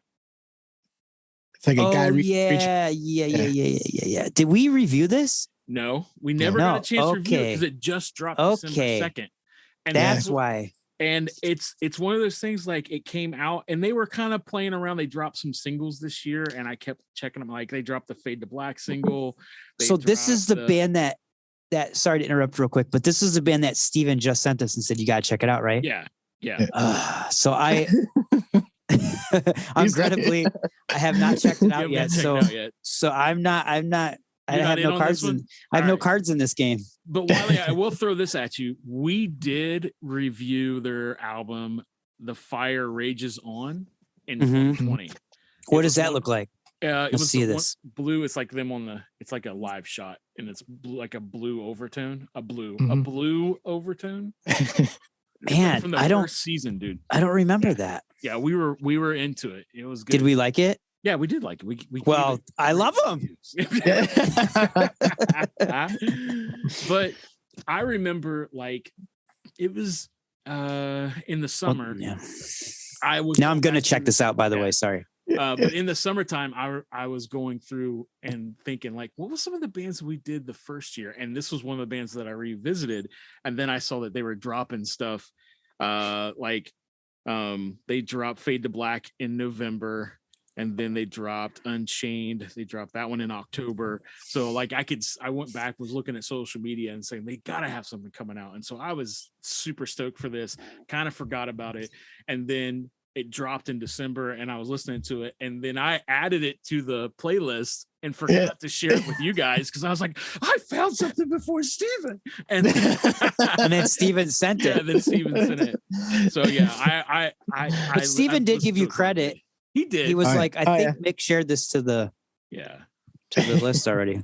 But it's another one of those like really good, just hardcore albums. Like just like Discouraged. That album was a good hardcore album. And this is another that's really just tough hardcore album. I dig it quite a bit. And we are going to play the song.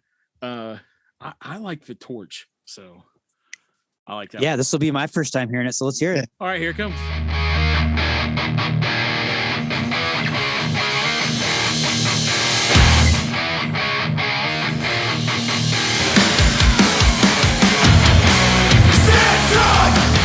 With this music promise to never stray the sun is being a sounding sting running the path that we paved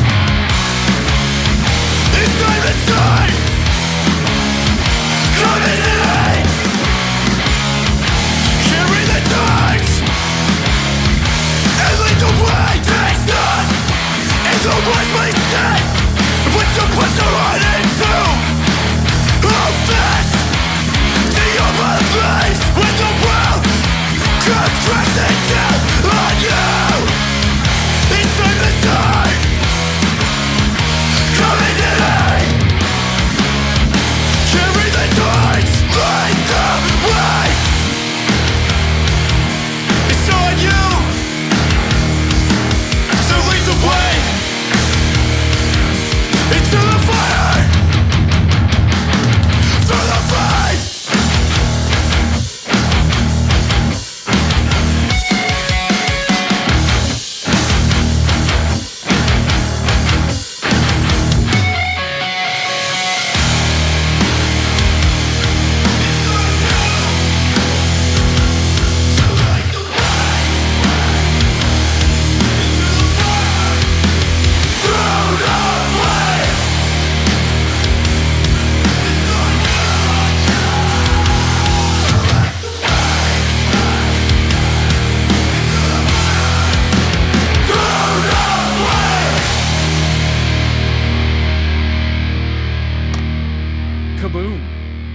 Kaboom.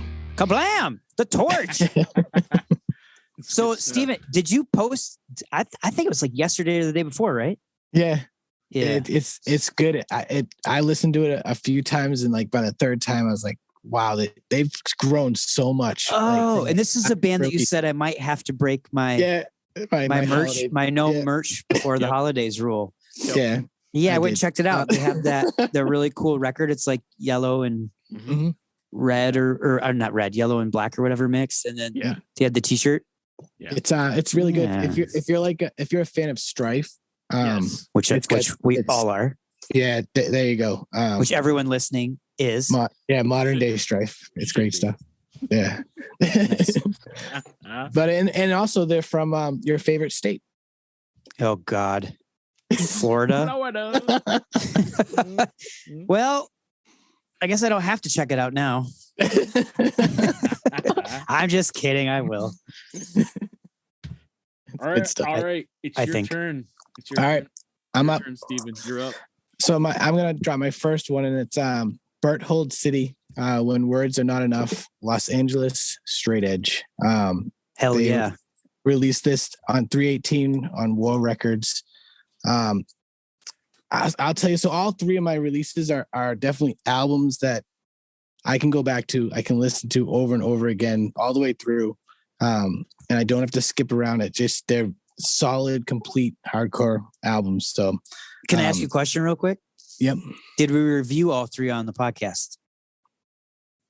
Yes. Cool. We did. Yep. I think everybody enjoys these just as much as I do. On the podcast, definitely the Berthold City, it gave me something I could relate to lyrically. And it's just old school hardcore, gang vocals. Yeah, it's really got good. a little everything. It's so good. I love this record. I'm gonna drop my favorite song off it, which is Out of Darkness. So nice. Let's hear it.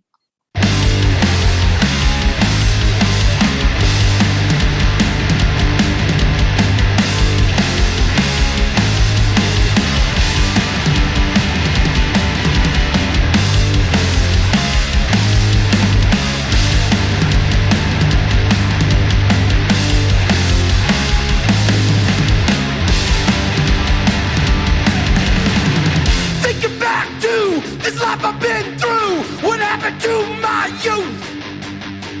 In the dark days, what to believe in? I need something to get me through.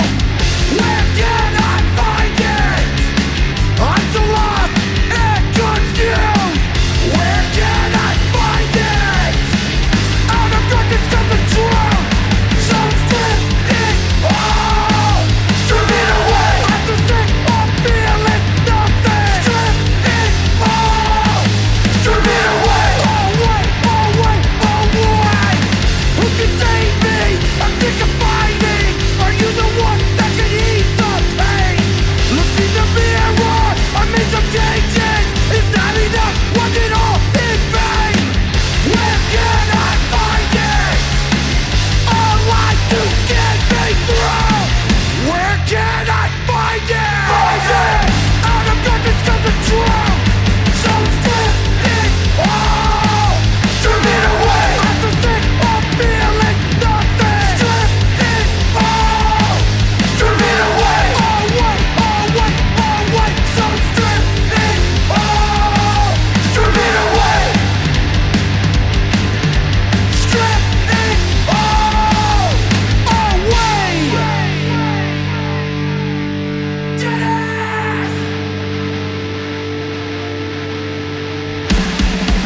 Up on my knees there, I'm bleeding, but I'm not losing hope. I've been beaten, I'm not broken. This world has given up. No longer I live, the closer I come to death. Closer I come to death. There it was. Took us What'd out of you guys think? darkness. I love this band. I really do. Oh yeah, and I love this album too. Yeah, Good pick, Steven. Yeah, Yeah. this is another band where I dig the bass tone too.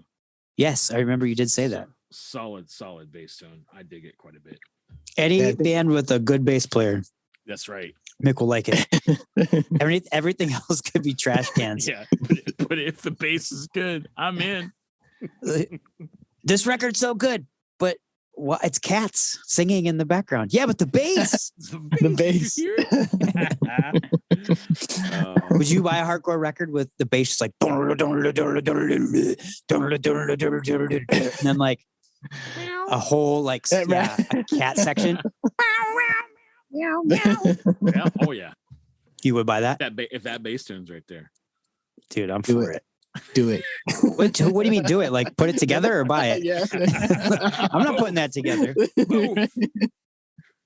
All right, Steven, what you got for us? What do you got next? All right, number 2, we got a band some people might have heard of before. It's Mind Force. New Lords. Man. So you and Mick kind of had to fight for that one, I'm guessing. Yeah, I think. Yeah, I mean, come on. So he gave that to you? Ooh, that's like his favorite. I think I took it. I don't know.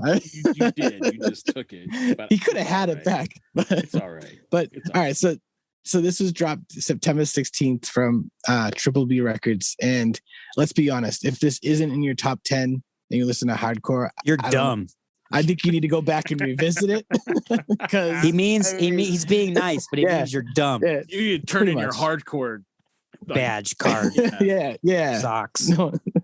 Turn your hardcore socks inside out and wash them, you crusty punk. It's a solid record. One of the best hardcore bands out there in my eyes. I've seen them a few times live. They're amazing live. Great band. And I think, every release, it just gets better and better. So, yes. And we just reviewed them last month, right? We did. Yeah. Yeah. It all started with Excalibur. Yes. I mean, I can't say enough. It's a great record. There's not one release that I don't like.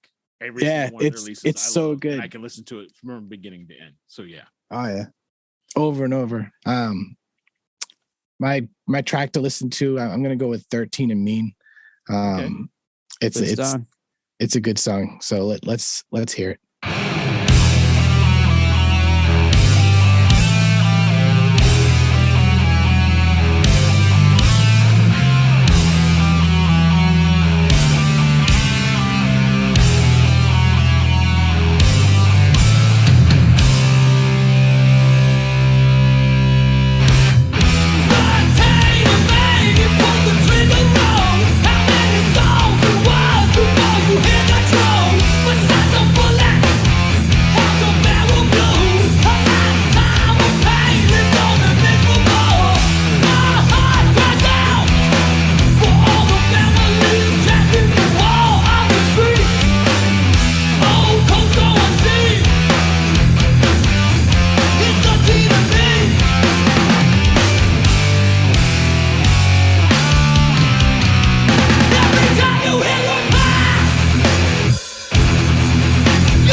There it is.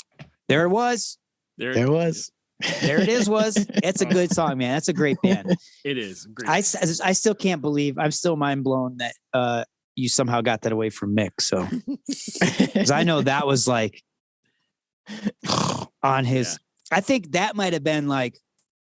So we're gonna after you're done, Steven, we're gonna talk about our album of the year, but I think that was like for me in competition for mix album of the year. It was. Yeah, that's the best thing though. All of these records we all love so much, so it's like it's legit like our top 10 combined. You know, but I have to say that the album of the year that we all picked, for me, nobody comes close to this record. I know you two don't feel the same way. I mean, I know you both love it, but I know you had bands that were like close to beating it, but there was none that were even in the running for me. We got spoiled with some great releases this year. And we did, I agree though. This next band, that the last band that we're going to talk about, definitely. You still got one more though, right? Yeah, I got one more. Yeah. Okay. Sorry. The last Jump one. in the gun. So I'll introduce the last one. It's actually, we reviewed it just recently too. Inclination, Unaltered Perspective. It's Midwest straight edge. Released on Pure Noise 10/21. Mick just hit this one. I've said this before. We reviewed this last month. Yep. Yeah, it's probably one of my. I think they're probably one of the best hardcore bands all around out right now. Oh yeah, and Mick picked this, right? Yep, last month. Yeah. It's a great album from beginning to end, right, Wiley? Nope. This is the one where I don't like the intro. Yeah, you don't like the intro. I can't skip it now. I feel bad when I skip it. Do you really? You feel bad? So after I gave my speech last episode about the intro, do you hear what I'm saying, or do you not hear what I'm saying? I hear what you're saying. I hear what you're saying. Got him. But it is an unstoppable record if you skip the intro. It's great. They are so good. They're a great band. It's so talented. Great band. Oh, it's great music. So it really is just like solid hardcore. Dude, it so is. They're the best hardcore band out there. I mean, they're good. Yeah. I don't know if I agree to the best out there. Well, I could say that because they're in the running. Yeah, they're your top. It's your top pick.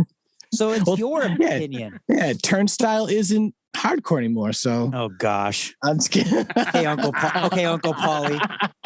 Yeah, so we should preface like we're just jackasses who love hardcore, and so these are all opinions that don't mean anything or matter. Sorry to the bands that we picked. Yeah. Right. Sorry. So the other thing, before I drop my song for them, I'm going to say one more thing. All three of the bands that I just talked about have not been on this show. So this is an open invitation to any one of those guys. Come talk to us because we'd love to have you in 2023. Definitely. Yeah, I agree. That'd be amazing. So let's listen to. I would like to talk to Inclination about their intro. Yeah, definitely. They ain't coming on. Mind Force, come on, let's go. A Decision would be the song for me to drop. So let's hear that now.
What?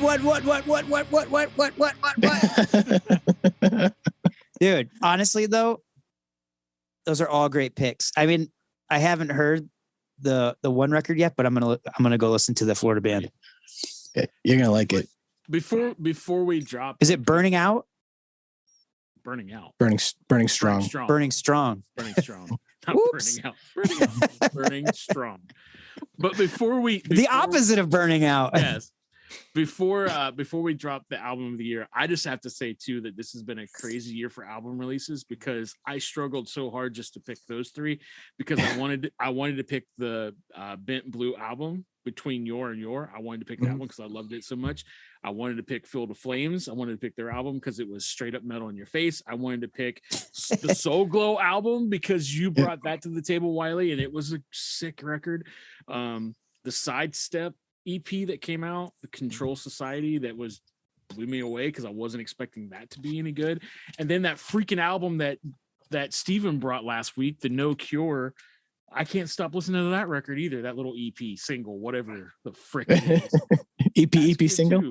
EP single. So many stupid records came out this year. But leading into this segment right here, this is, in our opinion, the album of 2022 for us three in Coffee and Hardcore. You gonna count us? Let's count this. Why don't you count us? No, you do it. I'll count it, and we'll all say it. We'll all say it. Are we doing we're doing the name of the band and the album, or just the name of the band? Name of the band. Oh man, I think if we did the name of the band and the album, it would sound like a bunch of dogs barking at each other. So we'll say the name of the band, and then Wiley, you give the album name. How about that? Okay, ready? Yes. Done for album of the year. Coffee and Hardcore Podcast 2022. Mick, Wiley, and Steven's pick. 1, 2, 3. Moral Law from Colorado. Woo! Moral Law, baby. The looming end. You're a communist oppressive machine. All my choice is mine and necessity. The consumer, the substance of luxury. By convenience and moral depravity. You're a state of regarded devotion. A hypocrite as you bring my compassion. Degrading victims with your consumption. Concerned with inclination. Condemn the life fortunate to separate your place. Exploit the vulnerable for intoxicating state. This oath is my defiance. The privilege you abuse. Yes. Dude, Coffee and Hardcore Podcast. Yeah, I got the cassette. Nice. Coffee and Hardcore Podcast 2022. Anonymous pick. All three of us. You win. We'll send you a Dundies award. I'm having it made for you guys. Just let me know where to send it. Yeah. For album of the year. That's it. That was kind of anticlimactic, but well, let's talk about the album for a second. Let's talk about it. Dude, so what was the song that you dug the most off of this record? Oh man, that's a good question. I'm not prepared for that question.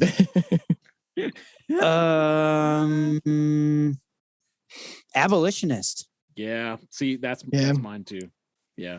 I love it. I think we should drop it and then talk about it. Okay, drop it. Yeah, drop that. Let's drop it now. Boom. Boom.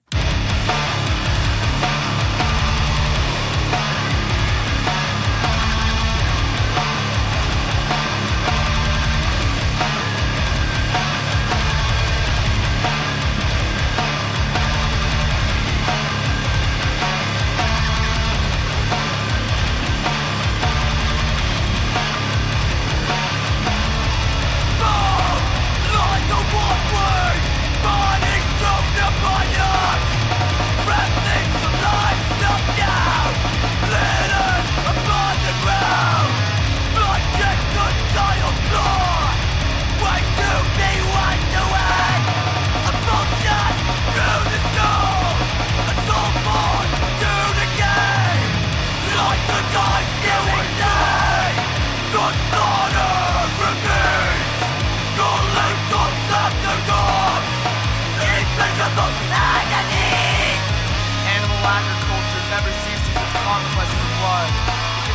cutting throats and enslaving the innocent by way of force and torture.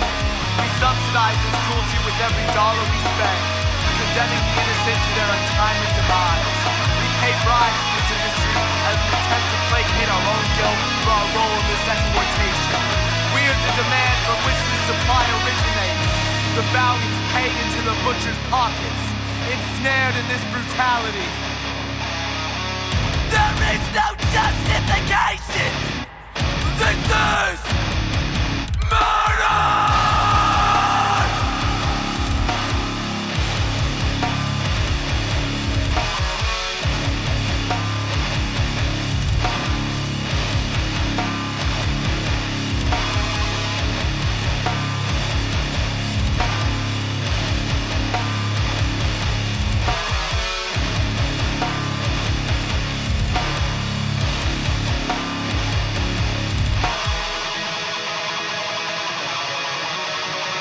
Veganism is the answer in rejecting the wrong we play. To save the untold masses, to subvert insanity. Direct action is king when reason has been ignored. Setting fire to the system, ignite this war. Animal liberation. Animal liberation! Animal liberation! Animal liberation! There it was. Holy cats. Yeah. It's a great song. It is a great Dude, song. They're all great songs. And I love They Bluebird too. Bluebird's another one I love. That's a We good one. were joking about drinking liquor in the coffee review, but all three of us we're all straight edge. We've all been straight edge for a while. Mhm. And I guess we're not all vegan. Okay, we're all straight edge. Yeah. We'll just go with that. Yeah, one of us is vegan. Doesn't matter. But this is a vegan straight edge hardcore band from Colorado that we absolutely love. Yes. And this band came on our podcast They did. fairly recently and talked about this record. And I have to say that after we talked to these guys, because by the way, all three of us on the podcast, Mick, myself, and Steven, we're all huge hockey fans. Yeah. We all watched the Stanley Cup. It was my son's first Stanley Cup. Colorado Avalanche won.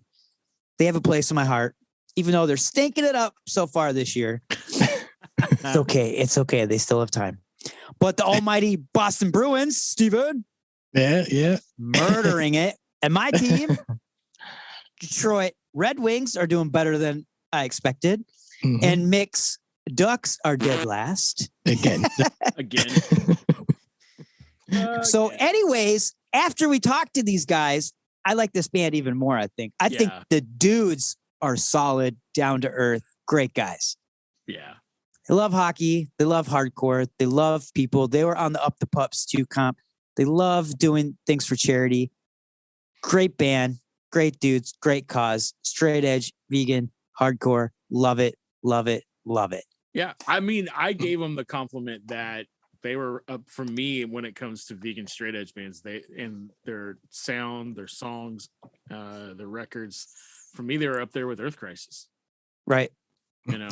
I mean, I'm not an Earth Crisis fan, but that's a huge compliment to them. Yeah. So. And Steven and I, we got you the shirt and the record as a gift. You did. That was really awesome. Really appreciate because we love you. It was cool. Yes. It was cool for that to show up because it was a stupid weird time for me at that moment in the year, and then this stuff shows up, and I was like, "Damn, guys, this is awesome." Yeah. We try to was brighten cool. your day with your favorite band. Yeah. It's great. Do you hear that? Moral law, you brighten someone's day with your music. But seriously, that's kind of huge, right? Oh yeah. Yeah. Like to put out stuff that you're passionate about and that you love, and then for other people to love it just as much, maybe even more, I think that's huge. Huge. I think this album sounds different than most released this year too. Yeah. It's a like a raw hardcore blend, and it's just a perfect blend of like no other really. I that's why I think it sticks out so much for me. It's another album I can listen to over and over and over again, get lost in it in a good way. And the intro's good. Yeah, I know. Yeah. But no, really, it's different. It's good. Yeah. And Wiley said that he felt like Moral Law, this release was better than the you said that. Straight edge hardcore. You that said came that out the year before. No, it was not me. It was you. Well, I might have Which was agreed Vanguard. with you. You had Vanguard. Yeah, You all had right, Moral fine. Law I like him better than Vanguard. Sorry, Josh, who I'm talking to tomorrow about our record coming out. He won't hear this. Nah, yet. He doesn't listen to this. He's too hardcore for Coffee and Hardcore. Too hardcore. Just kidding. I'm just kidding. I don't know why I said that. No, yeah, I'm gonna get real. I love Vanguard. When that record came out, Yeah, I really liked it. You were bonzo for that. Yeah, but I have to say, like, this album, it's better. Yeah. Yeah, but also Vanguard didn't make a straight edge hockey shirt either. They did not. Hockey jersey. Right. Jersey. Which I wanted. It was at the time, it was a little pricey for me, so I couldn't pull the trigger on it. But I still think it's badass that they did that. That was pretty cool. I can't do that though, like, because our band's from Chicago, but I don't like the Blackhawks at all. So, but everyone else in our band does. But I'm a Red Wings fan, so we couldn't like put out something like that. Let's do a half and half. Oh, gross. Red I'm Wings pretend I and didn't hear that. That's all. Wait, what? I didn't hear anything. Red Wings and Black. Still can't hear you. You're cutting out. Yo, so I do have, and I'm probably prematurely dropping this news. I don't know if, but I'm going to anyways. I don't know if you read the threads on the Instagram, Mick, the message threads, but sometimes I do. I do got some news that I probably shouldn't drop yet, but I'm going to. Oh no, should I not? No, you do. No, do it. Do what you got to do. It. I'm doing it. So I hit up Moral Law, and said, "Yo, we really want you to do the new intro to the 2023 season of the Coffee and Hardcore podcast," and they agreed. Ooh. They have it demoed out, and they're going to go record it. Nice. That's awesome. That is awesome. Yes, it is. So Moral Law, thank you. And if you don't know Moral Law and you don't check them out, suck it. Sorry. We out of here. Hey, listeners, this is Mick. And Wiley. And Steven from the Coffee and Hardcore podcast. And we just want you to know that Oak and Crow Coffee has some delicious coffee waiting just for you. That's right. You can get medium roast, dark roast, Murphy's Law, Killer Beans coffee, Eddie Leeway's Morningwood, Clank Between Unholy and the Grind coffee, and many more. So much coffee to choose from, my man. Don't forget, they also did Up and Pups Coffee to raise money for a no-kill shelter in New York. Check out Oak and Crow Coffee at www.oakandcrow.com. This is Jacob from Oak and Crow Coffee, and I approve this message. Buddy the Elf, what's your favorite color? Put that down. Hello? All right, well, it's that time of the show. We got to say bye-bye. So we're going to... Wait. First we have to do our normal... Mick, come on. Oh, yeah. What do you usually do? Yes. Oh, yeah. The thing that Wiley likes. Yeah. So it is it's like the end of the year. This is the last show of season 3. Yeah. And so if you haven't liked our Instagram page yet, because that's where we do the most. Don't do it now, right? Right. No. do it now. No, do it now. You need to like and go and follow us on Instagram. That's where we do most of our, let's say, business. I would say. Yeah. Right? Like that's where we poop the most. Yeah. We post on Facebook too, but honestly, that's for old people. We like Instagram better. No, we don't. And we're old, by the way. We don't really post on Facebook. Just our Instagram posts are linked to it posts Facebook for now. us. It posts for us. We're lazy. But yeah, going like that. If you're a band and you want your stuff reviewed, that's where you interact with us, is on there. But yeah, like that. And listen, we have to say thank you, because we got our end of the year stats, I guess you would say, and we're kind of blown away by the response and some of the stuff that happened, and being included in some crazy countries around the world, and I was kind of blown away by it. I was like, holy shit, how did this happen? So we need to say thank you for that, and share this episode and our past episodes with your friends, and let's do a crazy season 4, right? Definitely. Yeah. Definitely. Yeah. I mean, when you shared those numbers, I kept looking down the list and I was like, dude, this is kind of crazy. Yeah. I know, which we shared some of that on the Instagram. I said it like an old man. On the on the Instagram. I'll put that on the Instagram. It's some good Hope stuff. you all got to check it out. But the one that blew, and I'm gonna go back and find it here. The one that blew my mind the most was where's it at? The one about the percentage of people who, like, around the world that, like, actually we were in the top like 5% of most 5%. Yeah. That's crazy. Podcasts around the world. Like, the number that blew my mind the most was like 200 and something people is in your top 10, and then like that one too. Read that one. What does that say? Hold on, I gotta switch to my other thing here so I can bring it up. I gotta switch to my Facebook, bro. My Instagram. Switch to my thing on the Facebook. Find my monocle. I don't find the Facebook here. All right. Here we go. Here's this one was crazy. You're top 10 podcasts to 333 fans, top 5 podcasts to 209 fans, and the number 1 podcast for 106 fans. That's nuts to me. Yeah, it's just crazy. And, that seems like a lot for a bunch of idiots that jibber jabber about coffee and hardcore. Yeah, totally. I mean, I'll put you in there. I know I'm an idiot. Yeah, we're in the top 10% of most followed podcasts. Our podcast was in the top 5% of most shared globally. So I thought that was crazy. Wow. We had a 409% more listeners compared this year. 409% more listeners in a week, September 25th, through October 1st. That was crazy. Well, and this is all just Spotify numbers too. Like we do, we have a lot of people who listen on Apple. Right. But the one thing I did want to say, and I won't say what podcast it was, but I follow a lot of different podcasts, and this one podcast that's actually pretty big, and he actually had his own TV show for a while, posted their numbers, and our numbers were better. Wow. Yeah. And I was blown away. I remember I shared that with you guys. I'm like, look at this. This is kind of crazy. like, what the heck? This dude's famous. Yeah. I'm not saying, we're blowing mountains up with TNT or anything, but I'm saying like I was impressed by these numbers. Yeah. So so season 4 is going to be, it's just going to be crazy. It's going to be downhill from there. Yeah, so right? We can only go down now. Get your sled. But we do have, if this ends up working out, which I've been in contact with this guest who's very hard to pin down, but he agreed to doing it. And he said he just needs to see more when it comes closer because his schedule is crazy. And he's been going through some health issues and stuff. But like, this is the GOAT of hardcore. And if we get him on, we could officially retire by February.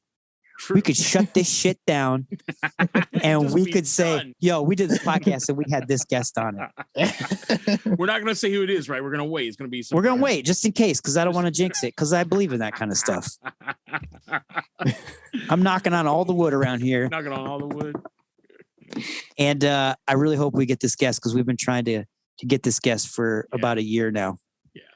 And it looks like it's actually going to happen. It looks like it's going to happen in February or March. So yeah. That'd be cool. For that. The GOAT. Yeah. Boom. And we got January, we got Run Into the Sun coming on, which they just released a 2-song single EP single, maxi single. That's 4 songs by them so far, right? Yeah. No. 2. Just recently. They've released 8. So I've been going back and doing my homework, and they had a demo 2021. Okay. 2022, beginning of 2022, maybe like July-ish.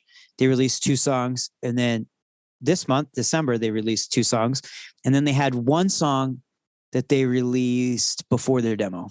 Okay. And I put all 8 on a playlist, and I'm listening to it while I'm working, so I'll be prepared for when we chat with them. Nice. Okay. Nice. Cool. At the end of the month. That's gonna be that'll be a good episode.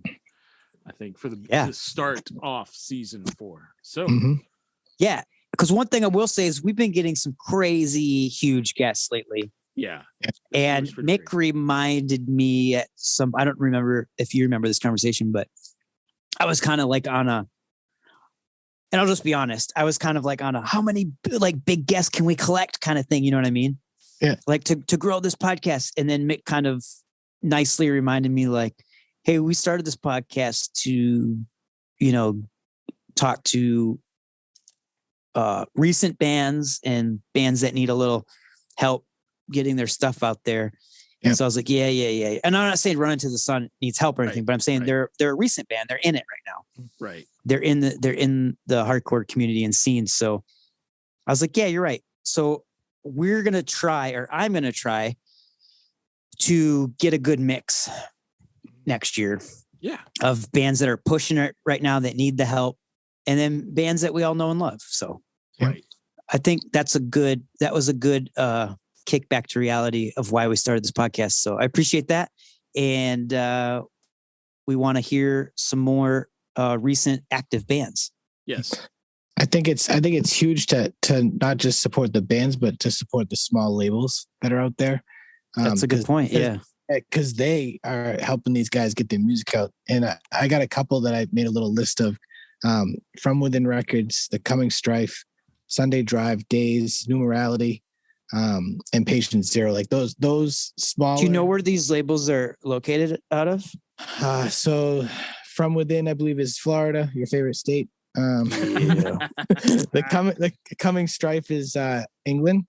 Patient Zero is Massachusetts. Sunday Drive, I'm not sure. I want to say St. Louis area, maybe. Louis. Days. No, California. California, yeah. Isn't that what they said? Yeah, California. That's what Squint's on, right? Yeah. Yeah. Days is Connecticut. New Morality is Chicago, and then I had Triple B Records, which is Boston. Boston, Boston. There's many others too, but these people, these men and women that run these labels, they are helping put out everybody's music. So support them, just like you support the band. So yeah, it's cool stuff. Yeah, and let's give a huge shout out to Matt Traxler, right? Yeah, Steadfast Records for all he's doing. Yeah, he's putting out whenever we get around to it to the Redline record that Mick and I have been working on. Yeah, and he's actually putting out the last 2 Minute Minor record. I know. Yeah, because he normally just does like represses and older stuff, but so that was pretty cool. Yeah. That's really cool. That was the first label you guys signed to. Actually, I just found out last week because of a post you made that Zayo and the Outcast split was the very first thing that Matt ever put out. It was. I didn't know that. Yep. That is. What year was that? 94? 20. Was it 27 years ago? 20. Yeah, because I brought up to him he should put it out for 30 years. He should do a repress of it on vinyl. And he was like, oh, that's a good idea. Woo. Hold on. I'm digging. That's crazy. Almost 30 years ago, man. I know, right? That's insane. Here it is. Boom. There it is right there. Whoa, that looks cool. Yeah. Does it say the year on it? That's what I'm getting ready to dig into. Oh, gotcha. Hold on. I'm pretty sure it's 27 years ago. Yeah, I think so too. I think you're right. Because I think he said 3 years is enough time to get that rolling. Yeah. And repressed. In 3 years. If he decides to do it, I'm not speaking for him. Just totally like busting the surprise, aren't you? I know. No, what? Men in Black. Go to Bloomingdale's and buy yourself a dress, because damn. No, Men in Black. I'm sorry. I'm looking at the It's all good. little booklet for that, and I'm flipping through, and I'm saying, oh, Taking you down memory lane. yeah, That's cool. looking at this picture this was at a speedway in Belpre, Ohio, and there's Jesse. Look at the young me. Wow. With such a young beard. That's crazy. And then here's my shot for that 7-inch, and it's me with my Ibanez bass, which I wish I could find again. Dude, can you take a photo of that and send that to me? Totally. That's pretty rad. And I'm wearing yeah, that was your thing, right? You wore like kind of preppy clothes. Yeah, I wore sweater vests. Sweaters. I remember. Sweater vest, sweaters. Yep. That was the deal. That was your thing. Yep. So yeah. Took me down memory lane, Wiley. That's awesome, dude. So cool. So yep. Cool. Yeah, man. This was Coffee and Hardcore podcast. Christmas episode. Holiday, Christmas, Kwanzaa episode, whatever your flavor is. We got it. Honda. We got grape. We got strawberry. We got orange. We like it all. We like all the flavors, baby. That's right. We snow cone it up around here. Take us out with the beautiful holiday Christmas song, will you, Mick? I will. Here it comes. It's that time of year again. Kool-Aid Man, you ready for Christmas? Oh yeah! Yeah! All I really want for Christmas. All I really want for Christmas. All I really want for Christmas is everything on my list, baby. Hey! All I really want for Christmas. All I really want for Christmas. All I really want for Christmas is everything on my list, baby. Hey! Having a party on Christmas Eve, and I got a whole lot of Christmas glee. Whole lot of gifts I'd like to receive. And you know all year I've been planting them seeds. Everybody in here, VIP. Old St. Nick, that's the MC. Gotta see it turned out some old CDs. Playing all your favorite songs from A to Z. Feliz Navidad, no eggnog, more Kool-Aid. Oh yeah! Yeah! All I really want for Christmas. All I really want for Christmas. All I really want for Christmas is everything on my list, baby. Hey! All I really want for Christmas. All I really want for Christmas. All I really want for Christmas is everything on my list, baby. Under the mistletoe, I got it made. Red cup, cherry limeade. So much food is like a buffet. I got this, I'm the king of Spain. Little kids and your dressing real silly. Trying to do that dance like Millie. Why you like it when I wear my grilly? Little snowman, awesome chillin'. Feliz Navidad, no eggnog, more Kool-Aid. Oh yeah! Yeah! All I really want for Christmas. All I really want for Christmas. All I really want for Christmas is everything on my list, baby. Hey! All I really want for Christmas. All I really want for Christmas. All I really want for Christmas is everything on my list, baby. Hey! Oh yeah, oh yeah, oh yeah. Oh yeah, oh yeah, oh yeah, oh yeah. Yeah! All I really want for Christmas. All I really want for Christmas. All I really want for Christmas is everything on my list, baby. Hey! All I really want for Christmas. All I really want for Christmas. All I really want for Christmas is everything on my list, baby. Hey! Oh yeah, oh yeah, oh yeah, oh yeah, oh yeah. Oh yeah, oh yeah. Oh yeah, oh yeah, oh yeah, oh yeah. Oh yeah, oh yeah. Oh yeah, oh yeah, oh yeah. Happy Festivus! Happy Festivus! It's a Festivus miracle!